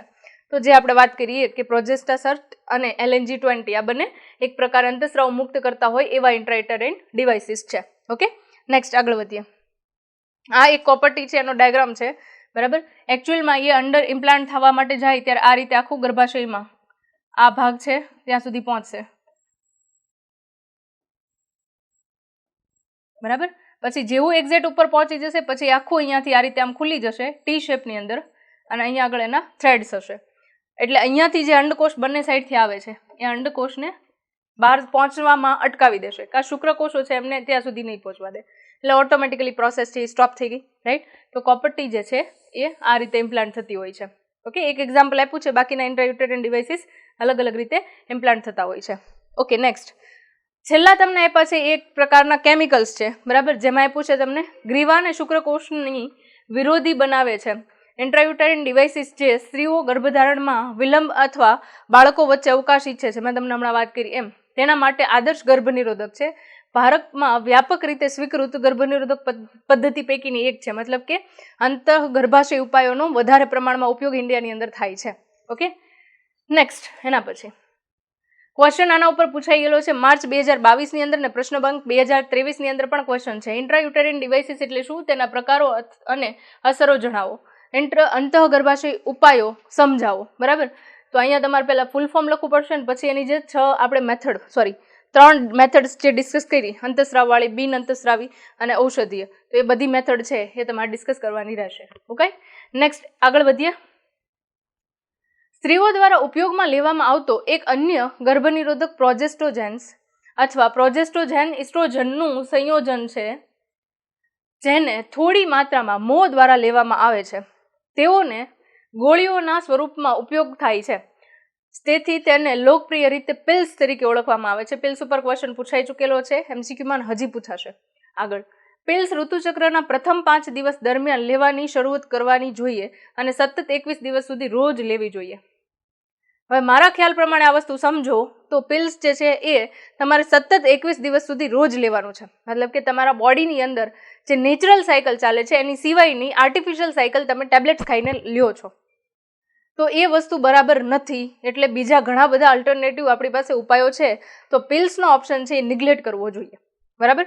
કારણ કે તમે રોજ જે ટેબ્લેટ લ્યો છો તો અલ્ટિમેટલી તમારા હોર્મોન્સમાં ચેન્જ કરે છે, હોર્મોન્સમાં ચેન્જ થશે તો આખા બોડીમાં ચેન્જ થશે, અને જો આખા બોડીમાં ચેન્જ થાય છે તો અલ્ટિમેટલી એ તમારી હેલ્થ ઉપર પણ ઇફેક્ટ આપે છે, બરાબર? અને લોંગ ટાઈમમાં ઘણી ગંભીર અસર હોય છે જેના કારણે તમે એ અસરને નિગ્લેક્ટ કરી શકતા નથી કે રિકવર થઈ શકતા નથી. એટલે આ વસ્તુ ના કરવી જોઈએ. ઓકે, એના પછી 7 દિવસના અંતરાલ કે જ્યારે ઋતુસ્રાવ ચાલુ હોય છે બાદ ફરીથી જ્યાં સુધી સ્ત્રી ગર્ભધારણને રોકવા ઈચ્છે છે ત્યાં સુધી આ જ પદ્ધતિને પુનરાવર્તિત કરવામાં આવે છે અને આ અંડપાત અને ગર્ભસ્થાપનને અવરોધે છે. અંડપાત જે છે એ નેચરલ પ્રોસેસ છે, આ તો અટકવી જ ન જોઈએ. જો એ અટકે છે તો ઓટોમેટિકલી તમારી આખી સાયકલ છે બોડીની ખોરવાઈ જશે. આ નેચરલ પ્રોસેસ છે, ફિમેલ માટે નીડેડ પ્રોસેસ છે, આ થવી જ જોઈએ. હા, એ છે કે ગર્ભસ્થાપન માટે તમે કોઈ પ્રોસેસને એડ કરો છો તો ઇટ્સ ઓકે, બરાબર? એ પણ નેચરલ છે, પણ હર મંથ ગર્ભસ્થાપન થાય અને પિલ્સ લેવી પડે એ યોગ્ય નથી, કારણ કે ફિમેલ માટે બરાબર નથી, એની હેલ્થ માટે બરાબર નથી. ક્લિયર? ઓકે, તો અંડપાત જે છે એ થવા દેવું જોઈએ. એટલે 7 દિવસને છોડીને બાકીના બધા દિવસ સુધી તમે પિલ્સ લ્યો તો એ તમારા હેલ્થ ઉપર જ મોટી ઇફેક્ટ કરશે.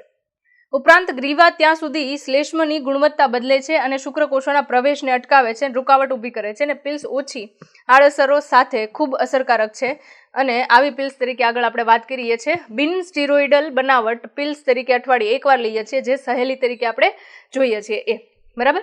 સહેલી મુખ દ્વારા લેવામાં આવતી નવી ગર્ભનિરોધક છે, જે આગળ આપણે ઓલરેડી વાત કરી ગયા છીએ. ક્લિયર? ઓકે, નેક્સ્ટ આગળ વધીએ. પ્રોજેસ્ટ્રોજન એકલું અથવા ઇસ્ટ્રોજન સાથે સંયોજિત કરી સ્ત્રીઓ દ્વારા ઇન્જેક્શન તરીકે ઉપયોગ થઈ શકે છે અથવા તેમના દ્વારા ત્વચાની નીચે પ્રત્યારોપિત કરવામાં આવે છે. ઓકે, આ ઇજેક્ટેબલ્સ છે એની વાત થાય છે. સ્કિનની નીચે એક ફોલ્ડ કરવામાં આવે અને ફોલ્ડની નીચે આટલી આગળ હમણાં ડાયાગ્રામ આવશે, આટલી નાની સળી જેવી સંરચના હોય જેને સ્કિનની નીચે ઇમ્પ્લાન્ટ કરવામાં આવે, જે ટાઈમ ટુ ટાઈમ હોર્મોન્સનો અમુક જથ્થો છે એ રિલીઝ કરે છે. રાઈટ? આઈ થિંક આ મેથડ પણ યુઝ ના કરવી જોઈએ, કારણ કે એ પણ એક પ્રકાર હોર્મોનલ ચેન્જીસ પ્રેરે છે બોડીની અંદર. બેટર મેથડ છે નેચરલ મેથડ, અવરોધનો ઉપયોગ કરવો અથવા તો ઇન્ટ્રાયુટેરાઇન ડિવાઇસીસ. આ તમારા માટેની 3 બેસ્ટ મેથડ છે જેનો યુઝ તમે કરી શકો છો. બોડીની અંદર હોર્મોનલ ચેન્જીસ ઉપર એની ઇફેક્ટ નથી. ઓકે, નેક્સ્ટ એના પછી પિલ્સ જેવી જ છે અને તેની અસરકારક સમય ઘણો લાંબો હોય છે. મેથુનના 72 કલાકની અંદર પ્રોજેસ્ટ્રોજન અથવા પ્રોજેસ્ટ્રોજન ઇસ્ટ્રોજન સંયોજનોનો કે ઇન્ટ્રાયુટેરાઇન ડિવાઇસીસનો ઉપયોગ આપાતકાલીન ગર્ભનિરોધક તરીકે ખૂબ જ અસરકારક છે અને તેને બલાત્કાર અથવા અણધાર્યા અસુરક્ષિત જાતીય સમાગમને કારણે સંભવિત ગર્ભધારણથી બચાવવા માટે ઉપયોગમાં લેવામાં આવે છે. બરાબર? આ સપોઝ કે તમને ખબર છે કે 10 થી લઈને 17 દિવસની અંદર તમે ઇન્ટરકોર્સ કર્યું છે, તો હાઈ ચાન્સીસ છે કે તમે ફર્ટિલાઇઝ થઈ જવાના છો, ગર્ભધારણ થઈ શકે છે. તો એ કન્ડિશનની અંદર શું કરી શકાય? તો કે તમને જે દિવસે એવું લાગ્યું છે એ 24 કલાકની અંદર કે 72 કલાક માટેની પિલ્સ આવે, એ પિલ્સ તમે લઈ લેશો તો એના અકોર્ડિંગ ગર્ભનું સ્થાપન નહીં થાય. બરાબર? તો આ કન્ડિશન છે, એનાથી તમે એ વસ્તુ રોકી શકો છો. નહીં કે ગર્ભનું સ્થાપન થયા પછી તમે સ્થાપિત થઈ ગયેલા 1 મંથના કે 15 દિવસના ગર્ભને પિલ્સ લઈને બહાર કાઢો છો, તો એ મેથડ કરતાં બેટર વસ્તુ આ રહે કે તમે 72 અવર્સ કે 48 અવર્સ માટેની ઇમરજન્સી પિલ્સનો ઉપયોગ કરો અને એના વડે ગર્ભનું સ્થાપન થતું અટકાવો. રાઈટ? જેટલું ઝડપથી વહેલા પ્રિવેન્ટ થઈ શકે એટલું સારું કાંઈ નથી. બરાબર? તમારી હેલ્થ ઉપર એ મેક્સિમમ ઓછી અસર આપશે.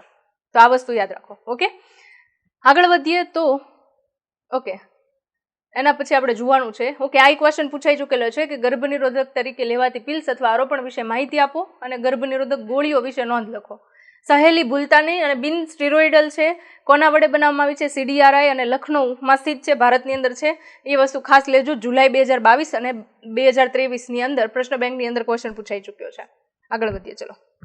ઓકે, લાસ્ટ મેથડ છે લગભગ વાટકાપ પદ્ધતિ. સૌથી નબળી જેની પુનઃ ઉપયોગિતા છે એવા પ્રકારની પદ્ધતિ છે એ વાટકાપ પદ્ધતિ છે. હંમેશા આ પદ્ધતિનો ઉપયોગ જેમણે હવે સંતતિ ફ્યુચરમાં નથી જોતી એવા પ્રકારની ફિમેલ્સની અંદર ઇન્ડિયામાં ફેમસ છે કે માત્ર ફિમેલ છે એની અંદર ઓપરેશન કરાવવાની પ્રોસેસ છે, મેલની અંદર એ પ્રોસેસ નથી. બરાબર?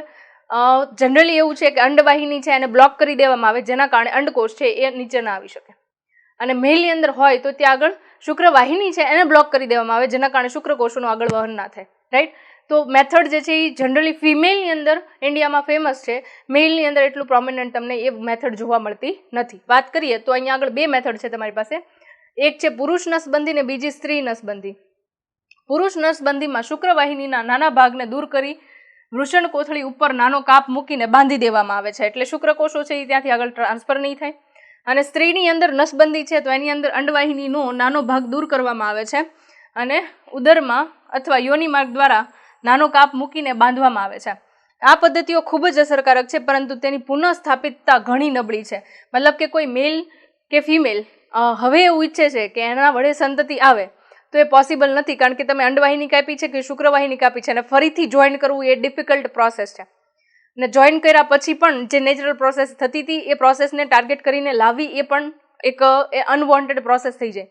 એટલે જ્યારે તમારું કમ્પ્લીટ ડિસિઝન છે કે હવે મારે ચાઇલ્ડની રિક્વાયરમેન્ટ નથી, ત્યારે એ કન્ડિશનની અંદર લાસ્ટ મેથડ તરીકે આને યુઝ કરવામાં આવે છે. ક્લિયર? ઓકે, આના ઉપર એક ક્વેશ્ચન પૂછાઈ ચૂકેલો છે. બરાબર? જો અહીંયા છે શુક્રવાહિની છે, એના ઉપર કાપ મૂકવામાં આવ્યો છે, જેના કારણે શુક્રકોષો અહીંયા બને છે, આગળ ટ્રાન્સફર નહીં થાય. બંને બાજુના શુક્રપિંડ છે એનેથી કટ કરી દેવામાં આવે છે. અંડપિંડ અહીંયા છે, અંડકોષ છે આ રીતે આવતો તો ટ્રાન્સફર થઈને અહીંયા કટ મૂકી દીધો, હવે અંડકોષ આગળ ટ્રાન્સફર થશે નહીં. ક્લિયર છે? તો આ ટ્યુબેક્ટોમી અને વાસેક્ટોમી બેને લઈને વાત કરી દીધી. વાસેક્ટોમી આને કહેશો, ટ્યુબેક્ટોમી સ્ત્રી નસબંધી છે આને કહેશો. ઓકે, નેક્સ્ટ આગળ વધીએ. ક્વેશ્ચન પૂછાઈ ગયો છે વંધીકરણ પદ્ધતિને આકૃતિ સહિત વર્ણવો. જે ખૂબ જ અસરકારક છે પરંતુ તેની પુનઃસ્થાપિતતા નબળી છે એવી ગર્ભનિરોધક પદ્ધતિ. એટલે પહેલા તમારે લખવું પડશે કે વંધીકરણ પદ્ધતિ છે એ આ છે. ઓગસ્ટ 2020 ની અંદર અને પ્રશ્ન બેંક 2023 ની અંદર આ ક્વેશ્ચન્સ છે બંને. ઓકે, ચલો નેક્સ્ટ આગળ વધીએ. ઓકે, યોગ્ય ગર્ભનિરોધક પદ્ધતિની પસંદગી પર ભાર મૂકવો આવશ્યક છે અને તેનો ઉપયોગ યોગ્ય તબીબી નિષ્ણાતની સલાહ પ્રમાણે કરવો જોઈએ. એ પણ યાદ રાખવું જરૂરી છે કે પ્રજનન સ્વાસ્થ્યની સંભાળ માટે ગર્ભનિરોધકની નિયમિત જરૂરિયાત નથી. આ ખાસ ઇમ્પોર્ટન્ટ છે. ગોળીઓનો ખાસ ઉપયોગ કરવો જોઈએ નહીં. હકીકતમાં તે કુદરતી પ્રજનન ઘટનાના ક્રમને વિરુદ્ધ કાર્ય કરે છે, એટલે કે ગર્ભાવસ્થા ગર્ભધારણ. આ પદ્ધતિઓનો ઉપયોગ ગર્ભધારણનો અટકાવ કે તેને વિલંબિત કરવા અથવા વ્યક્તિગત કારણોસર ગર્ભધારણમાં અવકાશ લાવવા માટે કરવામાં આવે છે.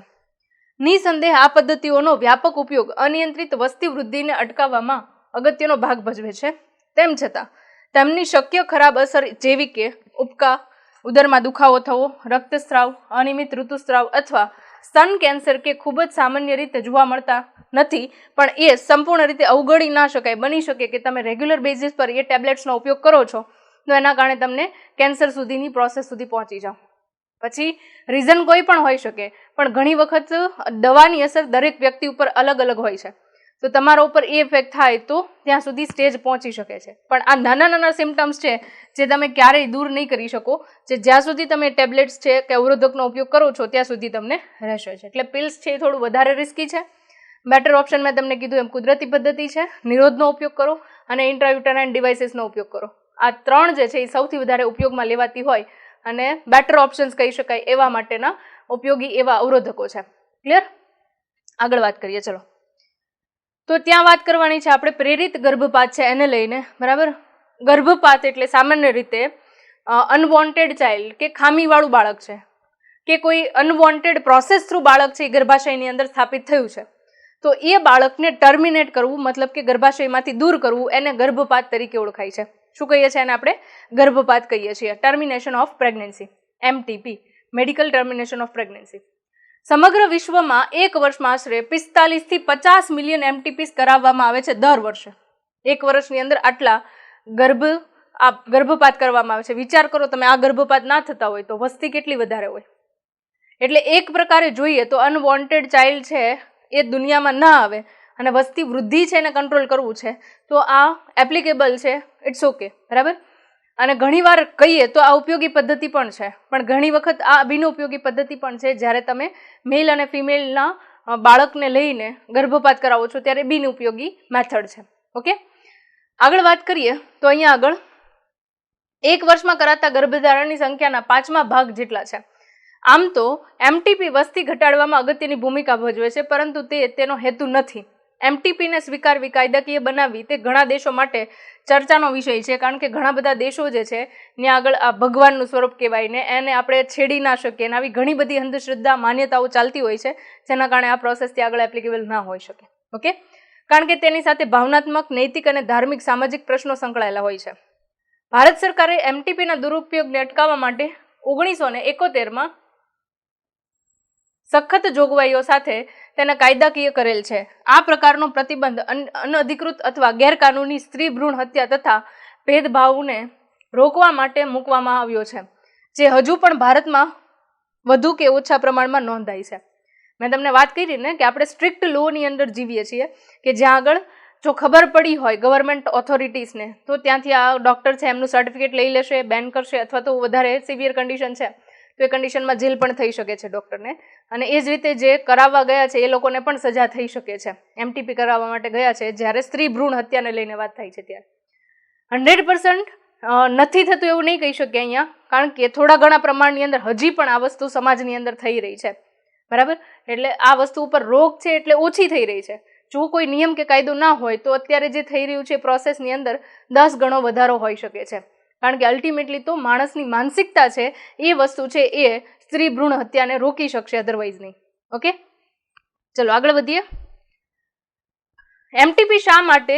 દેખીતી રીતે તેનો જવાબ સામાન્ય અસુરક્ષિત સમાગમ અથવા સમાગમ દરમિયાન ઉપયોગમાં લેવાયેલા ગર્ભનિરોધકની નિષ્ફળતા કે બલાત્કારના કારણે અનિચ્છિત ગર્ભધારણથી છુટકારો મેળવવો એવો થાય છે. એમટીપી ખાસ કિસ્સાઓ જેવા કે સતત ગર્ભધારણ કે જે માતા અને બાળક અથવા બંને માટે હાનિકારક અથવા ઘાતક હોય તેના માટે પણ આવશ્યક છે. રાઈટ, તો ઉપયોગી છે. એમટીપીની ઉપયોગિતા ઘણી વધારે છે, બરાબર. દુરુપયોગિતા કરતાં આપણે ઉપયોગિતા વધારે ધ્યાનમાં લઈશું. તો ક્વેશ્ચનમાં તમને પૂછાય કે એમટીપીની ઉપયોગિતાને વર્ણવો. ગર્ભધારણના પહેલા 3 મહિના દરમિયાન એટલે કે ગર્ભધારણના 12 અઠવાડિયા સુધીમાં કરવામાં આવેલ એમટીપી વધુ સુરક્ષિત મનાય છે. 3 મહિના સુધી એટલો બધો ફિમેલ માટે પ્રોબ્લેમ નથી. બીજા 3 મહિનામાં કરવામાં આવતો ગર્ભપાત ખૂબ જ જોખમી છે. આ સંદર્ભમાં સૌથી વધુ પરેશાન કરતી એક બાબત એ છે કે માત્ર મોટા ભાગની એમટીપી ગેરકાનૂની રીતે અકુશળ ગેરલાયક વ્યક્તિ પાસે કરવામાં આવે છે, જે માત્ર અસુરક્ષિત જ નહીં પરંતુ ઘાતક પણ હોય છે. આ જે પોઈન્ટ કીધો ને બહુ ઇમ્પોર્ટન્ટ છે. ઓકે, એક મૂવી આવી ગયું એના ઉપર, ડોક્ટર જી, આયુષ્માન ખુરાનાનું મૂવી છે, જેની અંદર એક સ્ટોરી બતાવવામાં આવે છે કે એક છોકરી હોય છે કે જે કદાચ 18 વર્ષથી નાની હોય છે એન્ડ એને પ્રેગ્નન્સી હોય છે અને એ કન્ડિશનની અંદર એ કોઈક એવી જગ્યા પર ગર્ભપાત કરાવે છે કે જેના કારણે એ છોકરીનો જીવ ના બચી શકે એવું હોય. અને એ કન્ડિશનની અંદર આખો સીન જે ક્રિએટ થાય છે એ આપણા સમાજની અંદર પણ થઈ રહ્યું હોઈ શકે કોઈ જગ્યા પર, બરાબર. તો આ વસ્તુ જે છે એ ખૂબ ઘાતકીય બને છે જ્યારે કોઈ એવી જગ્યા પર એમટીપી કરાવવામાં આવે, કારણ કે લોકોને એવું હોય છે કે આ પ્રોસેસ છે એને છુપાવવી જોઈએ અને 18 વર્ષથી નાની છોકરી છે તો એની સાથે આ કન્ડિશન થઈ છે તો એને એટલી બધી આઈડિયા નથી કે શું થઈ રહ્યું છે એની સાથે, જેની સાથે પાર્ટનર છે કે જેણે ચીટ કર્યું છે કે નોન છે, કોઈ પણ વસ્તુ છે, પણ એ વસ્તુ એ સમયની અંદર એના આખા પરિવારને મૂંઝવણમાં મૂકે છે. અને બની શકે ઘણા બધા કિસ્સાની અંદર કે છોકરી છે એ પોતાનો જીવ પણ ગુમાવે એમટીપીની કન્ડિશનમાં. એટલે જરૂરી એ વસ્તુ છે કે કોઈ નિષ્ણાત ડૉક્ટર છે એની પાસે જઈને તમે એમટીપી કરાવો તો એ વસ્તુ છે એ યોગ્ય રહેતી હોય છે. ઓકે, કારણ કે 3 મહિના પછીનો જે ગર્ભ છે એ બરાબર રીતે ગર્ભાશયની અંદર સ્થાપિત થઈ ચૂકેલો હોય એટલે એને રિમૂવ કરવા માટે એક પ્રકારે પ્રસૂતિ જેવી જ પ્રક્રિયા કરવી પડે છે. ઓકે, નેક્સ્ટ, જેવી જ કીધું, પ્રસૂતિ નહીં. ઓકે, અન્ય ખતરનાક પ્રવૃત્તિ ન જન્મેલા બાળકના જાતિ પરીક્ષણ માટે એમનિયોસેન્ટેન્સીસને લઈને ઉલ્વજળ કસોટીનો દુરુપયોગ છે. અવારનવાર એવું જોવા મળ્યું છે કે ગર્ભ માદા હોય તો એમટીપી કરાવવામાં આવે છે અને આ સંપૂર્ણ રીતે કાયદાની વિરુદ્ધ છે. આ પ્રવૃત્તિને ટાળવી જરૂરી છે કારણ કે આ યુવા માતા અને ગર્ભ બંને માટે ઘાતક છે. અસુરક્ષિત મેથુનને ટાળવા માટે અસરકારક પરામર્શ અને ગેરકાનૂની ગર્ભપાતના જોખમી પરિબળોની સાથે સાથે વધુ સ્વાસ્થ્ય સુવિધા પૂરી પાડી બિન આરોગ્યપ્રદ વલણને અટકાવી શકાય છે. તો અલ્ટિમેટલી એમટીપી છે એ સુરક્ષિત ક્યારે છે? જ્યારે 12 અઠવાડિયા સુધીમાં, એટલે કે 3 મહિના સુધીમાં કરાવવામાં આવે ત્યારે, અને નિષ્ણાત ડૉક્ટર પાસે કરાવવામાં આવે તો એ સુરક્ષિત છે. જો એ સેકન્ડ ટ્રાઇમેસ્ટર એટલે કે બીજા 3 મહિના પછી કરાવવામાં આવે અથવા એ દરમિયાન કરાવવામાં આવે અને કોઈ અસુરક્ષિત જગ્યા પર કોઈ નિષ્ણાત નથી ને એના વડે કરવામાં આવે છે તો એ કન્ડિશનમાં એ ઘાતકીય બને છે. ફિમેલ છે એનું મૃત્યુ પણ થઈ શકે છે કન્ડિશનમાં. ઓકે, ક્લિયર છે? તો આ એમટીપીને લઈને વાત થઈ ગઈ.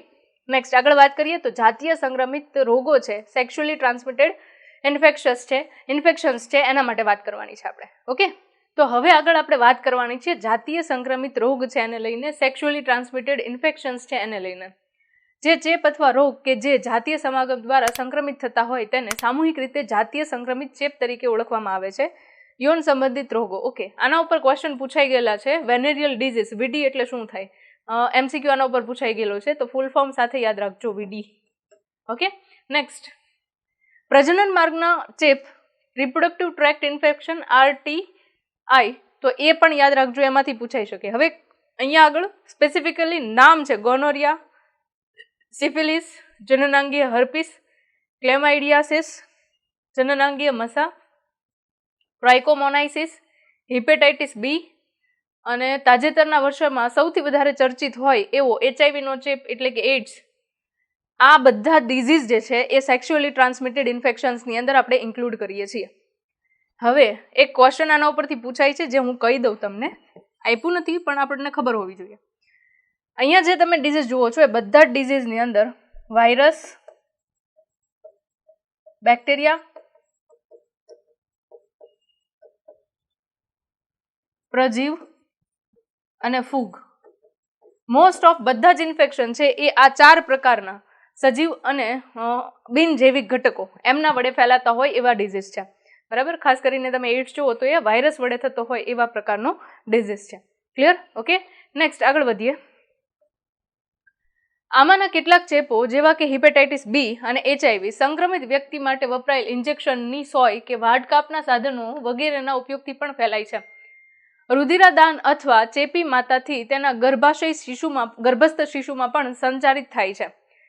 હિપેટાઇટિસ બી, જનનાંગીય હર્પીસ અને HIV ચેપ સિવાયના અન્ય રોગ જો વહેલા નિદાન થાય તો યોગ્ય રીતે સારવાર મળે છે. તો આ ક્વેશ્ચન થઈ ગયો કે કયા ડિઝીઝ એવા છે કે જે એક વખત ચેપ લાગ્યા પછી એની સારવાર શક્ય નથી. ઓકે, નેક્સ્ટ એના પછી મોટાભાગના આ રોગના શરૂઆતના ચિહ્નો ખૂબ જ ગૌણ હોય છે, જેવા કે જનનાંગીય વિસ્તારમાં ખંજવાળ આવી, પ્રવાહીનો સ્ત્રાવ થવો, સામાન્યતઃ દુખાવો, સોજો વગેરે છે. ઘણીવાર સંક્રમિત સ્ત્રીઓમાં આ રોગના ચિહ્નો દેખાતા નથી કારણ કે એમને નોર્મલ લાગે છે કે લિક્વિડ આવે છે, ઇરિટેશન થાય છે, તો આ બધી કન્ડિશન નોર્મલ છે એવું ફીલ કરે છે અને એના અકોર્ડિંગ એનું નિદાન નથી થતું. તેથી તે લાંબા સમય સુધી અનિદાનિત રહે છે. ચેપની શરૂઆતની અવસ્થામાં ચિહ્નોનું ન દેખાવું અથવા ઓછા લક્ષણો દેખાવા અને સેક્સ્યુઅલી ટ્રાન્સમિટેડ ઇન્ફેક્શનથી જોડાયેલા સામાજિક કલંકનો ડર સંક્રમિત વ્યક્તિને સમયસર નિદાન અને ઉચિત ઉપચારથી રોકે છે. તો એક બહુ ગંભીર સમસ્યા છે કે લોકો સમાજના ડરથી પોતાના સ્વાસ્થ્યને લઈને ઇગ્નોર કરે છે અને હોસ્પિટલની વિઝિટ નથી કરતા, કોઈ ટેસ્ટિંગ નથી કરાવતા, કોઈ મેડિસિન્સનો ઉપયોગ નથી કરતા. રાઈટ, તો આ ખોટી વસ્તુ છે.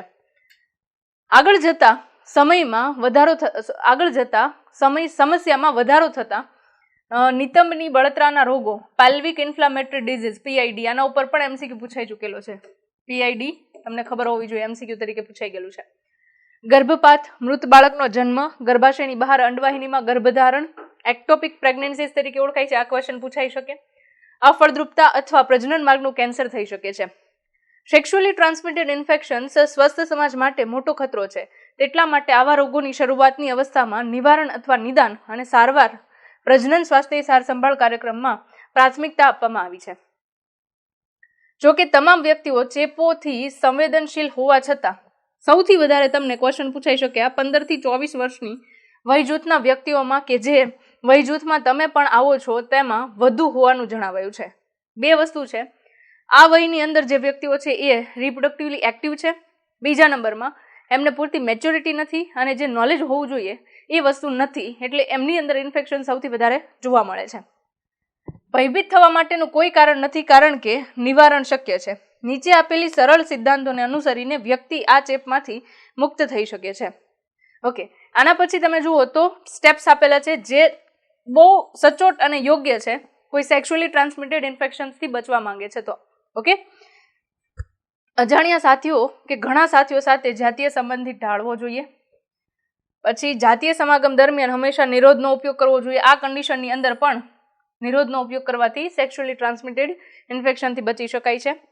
કોઈ પણ શંકાના કિસ્સામાં વ્યક્તિએ પ્રારંભિક નિદાન, જો ચેપનું નિદાન ન થાય તો સંપૂર્ણ સારવાર માટે યોગ્ય ડોક્ટર પાસે જવું જોઈએ. ઓકે, અહીંયા તમને નિદાન કરાવ્યા પછી એક્ઝેક્ટલી ખબર પડે કે આ ટાઈપનો ડિઝીઝ છે મને, તો સંકોચ વગર કોઈ ડોક્ટર નિષ્ણાંત છે એની સલાહ લેવી જોઈએ અને એમની પાસે જવું જોઈએ, જેનાથી તમે એ જે ડિઝીઝ છે એનાથી પેઇન થવાનું છે કે પીડા થવાની છે એનાથી બચી શકો અને તમારો જીવનકાળ છે થોડો લંબાવી શકાય. ઓકે, આગળ વધીએ. નેક્સ્ટ. ઓકે, આરોપણ છે જે આગળ આપણે વાત કરી હતી એનો ડાયાગ્રામ અહીંયા આવી ગયો છે. ઓકે, લાસ્ટ ટોપિક છે ચેપ્ટરનો અફળદ્રુપતા, વંધ્યતા, ઇન્ફર્ટિલિટી. પ્રાજનનિક સ્વાસ્થ્યની ચર્ચા અફળદ્રુપતાના ઉલ્લેખ વગર અધૂરી છે. ભારત સહિત પૂરી દુનિયામાં મોટી સંખ્યામાં દંપતીઓ અફળદ્રુપ છે, એટલે કે તેઓ અસુરક્ષિત જાતીય સહવાસ છતાં પણ બાળકો પેદા કરવા માટે સમર્થ નથી. આની પાછળ ઘણા બધા કારણ હોઈ શકે છે. પુરુષની અંદર પણ કારણ હોઈ શકે અને સ્ત્રીની અંદર પણ કારણ હોઈ શકે. કોઈ પણ કન્ડિશનની અંદર આ વસ્તુ થઈ શકે છે. અત્યારે ટેકનોલોજી ખૂબ આગળ વધી ગઈ છે, તો ઘણા બધા જે આ પ્રોબ્લેમ્સ ફેસ કરે છે એનું સોલ્યુશન આપણી પાસે આવી ચૂક્યું છે. બરાબર? ઓકે, આના અનેક કારણો હોઈ શકે છે, જેવા કે શારીરિક જન્મજાત રોગો, દવાઓ, પ્રતિરક્ષા સંબંધિત અથવા મનોવૈજ્ઞાનિક પણ હોઈ શકે. માનસિક રીતે ઘણાની વિચારવાની ક્ષમતા એવી હોય તો એના કારણે પણ આ પ્રોબ્લેમ હોઈ શકે છે. ભારતમાં સામાન્ય રીતે દંપતીને બાળક ન થવાનો દોષ સ્ત્રીને આપવામાં આવે છે, પણ હકીકતમાં તમે જો ટેસ્ટિંગ કરીને ઇન્ડિયાનો સર્વે કરો તો 50% મેલ છે એ પણ આના માટે જવાબદાર હોઈ શકે અને 50% ફિમેલ છે એ પણ રિસ્પોન્સિબલ હોઈ શકે, જે તમને રિપોર્ટ્સ ઉપરથી ખબર પડી જાય. ઓકે, પરંતુ સામાન્યતઃ એવું ન હોતા આ સમસ્યા પુરુષ સાથીમાં પણ હોઈ શકે છે. વિશિષ્ટ સ્વાસ્થ્ય સંભાળ કેન્દ્ર, વંધ્યત્વ નિવારણ ચિકિત્સાલય વગેરે નિદાનમાં મદદ કરે છે અને કેટલીક આવી અનિયમિતતાની સાચી સારવાર કરી અને દંપતીઓને બાળક પ્રાપ્ત કરાવે છે. આમ છતાં જ્યાં ખામીઓને સારી કરવી શક્ય ન હોય ત્યાં કેટલીક વિશિષ્ટ પદ્ધતિઓ જેવી કે સહાયક પ્રજનન પદ્ધતિઓ, assisted reproductive techniques, ART. Most important question, જેના ઉપર બોર્ડની અંદર ઘણી બધી વખત ક્વેશ્ચન પૂછાઈ ચૂકેલા છે. તો એના માટે આપણે જોવાનું છે અસિસ્ટેડ રિપ્રોડક્ટિવ ટેકનોલોજીસ. ઓકે, ART વિશે. ઓકે, ART જે છે એમાં પહેલું જે છે એને તમે સમજવાનું છે in vitro fertilisation. In vitro અને ઇન વિવો બે કન્ડિશન છે. જો માતાના શરીરની અંદર જ પ્રોસેસ થાય તો એને ઇન વિવો કહેવાય, ફલનની પ્રક્રિયા છે. ઇન વિવો ફર્ટિલાઇઝેશન કહેવાય. પણ અંડકોષ માતાના શરીરમાંથી બહાર કાઢવામાં આવે અને શુક્રકોષ એના ઉપર નાખીને પેટ્રી ડિશની અંદર કે પ્રોટેક્ટેડ એન્વાયરમેન્ટની અંદર જો ફલનની પ્રક્રિયા થાય તો એને ઇન વિવો કહેવાય છે. સોરી, ઇન વિટ્રો કહેવાશે. શું કહીશું આપણે? In vitro. માતાના શરીરની બહાર ફલનની પ્રક્રિયા થાય તો ઇન વિટ્રો કહેવાશે. એની ટેકનિક્સ છે જે આપણે જોઈએ. ઓકે, નામ યાદ રાખજો, IVF, ઇન વિટ્રો ફર્ટિલાઇઝેશન. શરીરની બહાર લગભગ શરીરની અંદર જેવી સ્થિતિમાં ફલન અથવા તો એમ્બ્રિયો ટ્રાન્સફર, ભ્રૂણ સ્થળાંતરણ, ET. ફૂલ ફોર્મ બધાના યાદ રાખવાના છે. MCQમાં પૂછાઈ શકે, ક્વેશ્ચન પૂછાય છે તો તમારે ત્યાં ફૂલ ફોર્મ લખવા પડશે આન્સરમાં. ઓકે, આ પદ્ધતિ પ્રચલિત રીતે ટેસ્ટ ટ્યુબ બેબી કાર્યક્રમ તરીકે જાણીતી છે, જેમાં પત્ની અથવા દાતા સ્ત્રીનો અંડકોષ અને પતિ અથવા દાતા પુરુષના શુક્રકોષને એકત્રિત કરવામાં આવે છે અને પ્રયોગશાળામાં યોગ્ય પરિસ્થિતિમાં ફલિતાંડના નિર્માણને પ્રેરવામાં આવે છે. ત્યારબાદ ફલિતાંડ અથવા પ્રારંભિક ભ્રૂણ 8 સુધીના ગર્ભકોષીય કોષો ધારણ ધરાવતો અંડવાહિનીમાં સ્થળાંતરિત કરવામાં આવે છે.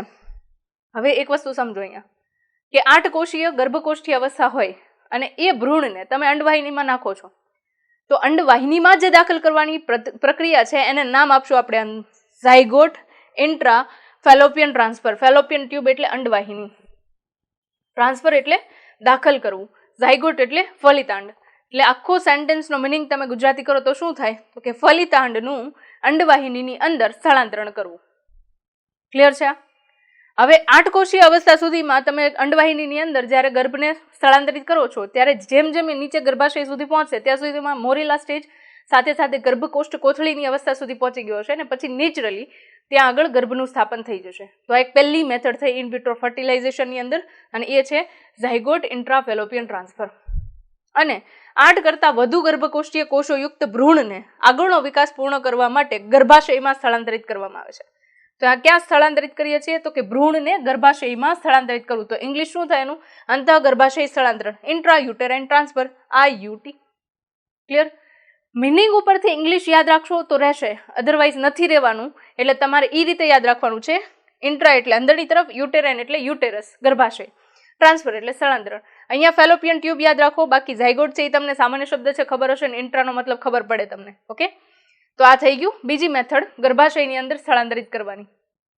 એના પછી જે સ્ત્રીઓમાં ગર્ભધારણની સમસ્યા હોય તેમની સહાયતા માટે ઇન વિવો ફલન સ્ત્રીના શરીરમાં જ જનન કોષોનું સંયોજનથી બનતા ભ્રૂણને પણ સ્થળાંતરિત કરવા માટે ઉપયોગમાં લઈ શકાય છે. સપોઝ કે કોઈ ફિમેલ છે એની અંદર અંડવાહિની છે એ બરાબર છે, પણ અંડપિંડમાંથી આવતા અંડકોષ છે યોગ્ય નથી, યોગ્ય સમય પર નથી આવતા કે ખામીવાળા છે, એવી કોઈ પણ કન્ડિશન છે, અથવા તો અંડવાહિનીમાં કોઈ ખામી છે, તો એ કન્ડિશનની અંદર તમે અંડવાહિનીનો જે ભાગ સારો છે ત્યાં આગળ અંડકોષ અને શુક્રકોષને ટ્રાન્સફર કરો છો. તો અહીંયા તમે શું કર્યું? જનન કોષોને અંડવાહિનીની અંદર સ્થળાંતરિત કર્યા.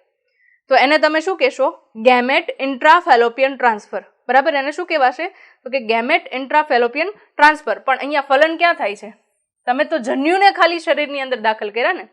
ફલન તો કુદરતી રીતે થવાનું છે અને એ પણ ગર્ભાશય કે માતાના શરીરની અંદર જ. તો એ કન્ડિશનમાં એને તમે શું કહેશો? તો કે એને તમે ઇન વિવો ફર્ટિલાઇઝેશન કહેશો. અને એની એક પદ્ધતિ એટલે કયું થયું? તો કે એ થયું ગેમેટ ઇન્ટ્રાફેલોપિયન ટ્રાન્સફર. ઇનડાયરેક્ટ ક્વેશ્ચન થઈ ગયા. બરાબર, ઇન વિવો ફર્ટિલાઇઝેશન માટેની મેથડ કઈ છે, ઇન વિટ્રો ફર્ટિલાઇઝેશન માટેની મેથડ કઈ છે, આવા ક્વેશ્ચન્સ તમને પૂછાય તો એના માટેનું આ તમારા આન્સર્સ આવી ગયા. ઓકે, નેક્સ્ટ એના પછી પ્રયોગશાળામાં ભ્રૂણ બનાવવાની એક અન્ય વિશિષ્ટ પદ્ધતિ અંતઃકોષરસીય શુક્રકોષનું નિક્ષેપણ. હવે જો અંતઃકોષરસીય શુક્રકોષ શબ્દ બરાબર જુઓ. એન્ટ્રા એટલે અંતઃ, સાઇટોપ્લાઝમિક એટલે કોષરસ, સ્પર્મ એટલે શુક્રકોષ અને ઇજેક્શન એટલે દાખલ કરવું. તો તમે જોશો કે અંડકોષના કોષરસની અંદર શુક્રકોષનું કોષ કેન્દ્ર દાખલ કરવું, અને તમે શું કહી દેશો? અંતઃકોષરસીય શુક્રકોષ સ્થળાંતરણ. ઓકે, નિક્ષેપણ કીધું છે, જેમાં શુક્રકોષોનો સીધો અંડકોષમાં દાખલ કરવામાં આવે છે. વંધ્યતા કે અફળદ્રુપતા એ તેની પુરુષ સાથી સ્ત્રીમાં વીર્ય દાખલ કરવા સક્ષમ ન હોવાના કારણે અથવા સ્ખલનમાં શુક્રકોષોની સંખ્યા ખૂબ જ ઓછી હોવાના કારણે તેને કૃત્રિમ વીર્ય સેચન આર્ટિફિશિયલ ઇન્સેમિનેશન પદ્ધતિ દ્વારા ઠીક કરી શકાય છે. આ પદ્ધતિમાં વીર્યને પતિમાંથી અથવા સ્વસ્થ દાતામાંથી એકત્રિત કરવામાં આવે છે, જેને કૃત્રિમ રીતે સ્ત્રીના યોનિ માર્ગમાં અથવા ગર્ભાશયમાં દાખલ કરવામાં આવે છે, જેને તમે શું કહી દેશો? ઇન્ટ્રાયુટેરાઇન ઇન્સેમિનેશન, અંતઃગર્ભાશય વીર્ય સેચન. બરાબર, મશીનની મદદથી સ્ત્રીના ગર્ભાશયની અંદર શુક્રકોષોને દાખલ કરવાની પ્રોસેસ છે. ક્લિયર છે? રાઈટ. તો એ થઈ ગયું અંતઃગર્ભાશય વીર્ય સેચન. તો આની અંદર ઇન વિટ્રો ફર્ટિલાઇઝેશન થયું ને, ખાલી શુક્રકોષ બહારથી અંદર નાખ્યા, અંડકોષ તો છે એમના આવવાના જ છે. તો ફલન ગર્ભાશય કે માતાના શરીરની અંદર જ થયું. તો ઇન વિટ્રો ફર્ટિલાઇઝેશન માટેની આ બીજી મેથડ કહી શકો છો. ક્લિયર? નેક્સ્ટ, એના પછી જોકે વિકલ્પો ઘણા છે, પરંતુ આ બધી પદ્ધતિમાં વિશિષ્ટ નિષ્ણાંતો અને મોંઘા સાધનો દ્વારા ચોકસાઈપૂર્વકના સંચાલનની જરૂર હોય છે. તેથી આ સવલતો હાલમાં આપણા દેશમાં ખૂબ જ ઓછા કેન્દ્રોમાં ઉપલબ્ધ છે. દેખીતી રીતે આનો લાભ ખૂબ જ મર્યાદિત સંખ્યાના લોકોમાં પરવડે છે, કારણ આનો ખર્ચો જે છે એ સપોઝ કે કોઈ ટેસ્ટ ટ્યુબ બેબી કરાવે છે તો ઓલમોસ્ટ 1 લાખથી લઈને 3 લાખ સુધી પણ ખર્ચો જઈ શકે છે. તો ઓબ્વિયસ વસ્તુ છે કે એ વ્યક્તિ દરેક અફોર્ડ નથી કરી શકવાનું, એટલે આ પદ્ધતિ છે એ સ્ટાર્ટિંગના વેની અંદર મોંઘી રહેશે. જેમ ટેકનોલોજી આગળ વધશે એમ યુઝ ટુ થઈને સસ્તી બની જશે. આ પદ્ધતિઓને અપનાવવામાં ભાવનાત્મક, ધાર્મિક અને સામાજિક પરિબળો પણ અડચણરૂપ બને છે. આ પદ્ધતિ અંતિમ લક્ષ્ય સંતાન પ્રાપ્તિ માટેનું હોય તો જ ઉપયોગ કરવામાં આવે છે. ભારતમાં અનેક અનાથ અને નિરાધાર બાળકો છે, તેમની જો દેખરેખ નહીં કરવામાં આવે તો તે કદાચ પુખ્તતા સુધી જીવિત પણ નહીં રહી શકે. તો જેમને સંતતિ નથી એ લોકો કાનૂની રીતનો ઉપયોગ કરીને બાળકને ગોદ લઈને પોતે માતા પિતા બની શકે છે. રાઈટ. તો એક બેસ્ટ મેથડ છે, જેનાથી એક બાળકને એના માતા પિતા મળે છે અને માતા પિતાને એનું સંતાન મળે છે. બરાબર. તો આ વસ્તુ છે એને પણ લઈ શકાય છે સાથે. ઓકે, તો અહીંયા આગળ ઓલમોસ્ટ આપણું ચેપ્ટર જે છે એ કમ્પ્લીટ થઈ ગયું છે. અને આઈ થિંક ઇન્ટ્રાયુટેરાઇન ડિવાઇસીસ છે એના ઉપર ક્વેશ્ચન MCQ તરીકે બહુ બધા પૂછાઈ ગયા છે, અને થિયરીમાં પણ ક્વેશ્ચન છે. કદાચ આમાં નથી આવ્યો, બટ થિયરીની અંદર પણ ક્વેશ્ચન પૂછાઈ ચૂકેલા છે. ક્વેશ્ચન જે છે એ આ અસિસ્ટેડ રિપ્રોડક્ટિવ ટેકનિક્સ છે એને લઈને બધાના સેપરેટ ક્વેશ્ચન પૂછાઈ શકે છે. પ્લસમાં બહુ બધા MCQs છે એ પણ આની ઉપરથી પૂછાઈ ચૂક્યા છે. એટલે તમારે આ ટોપિક મોસ્ટ IMP છે આ ચેપ્ટરની અંદર એ રીતે પ્રિપેર કરવાનો રહેશે. બરાબર. તો અહીંયા આગળ આપણો ટોપિક છે એ કમ્પ્લીટ થાય છે. સાથે સાથે તમને કોઈ પણ ચેન્જીસ જોઈએ છે લેક્ચરની અંદર તો નીચે કમેન્ટ સેક્શનમાં આપજો મને આન્સર. તમને લેક્ચર કેવો લાગ્યો છે તો એના અકોર્ડિંગ પણ આન્સર આપજો. કોઈ લેક્ચરમાં ચેન્જીસ કરવા છે તો એના આન્સર પણ આપજો. આપણે એના અકોર્ડિંગ લેક્ચર્સ છે એ રેકોર્ડ કરશું અને તમારા માટે લઈને આવશું. ઓકે, તો મળીએ પાછા નેક્સ્ટ સેશનની અંદર. ત્યાં સુધી વિડીયોને લાઇક કરવાનું ભૂલશો નહીં, તમારા ફ્રેન્ડ સાથે શેર કરો. તમારી પ્રિપરેશન માટે best of luck and bye bye.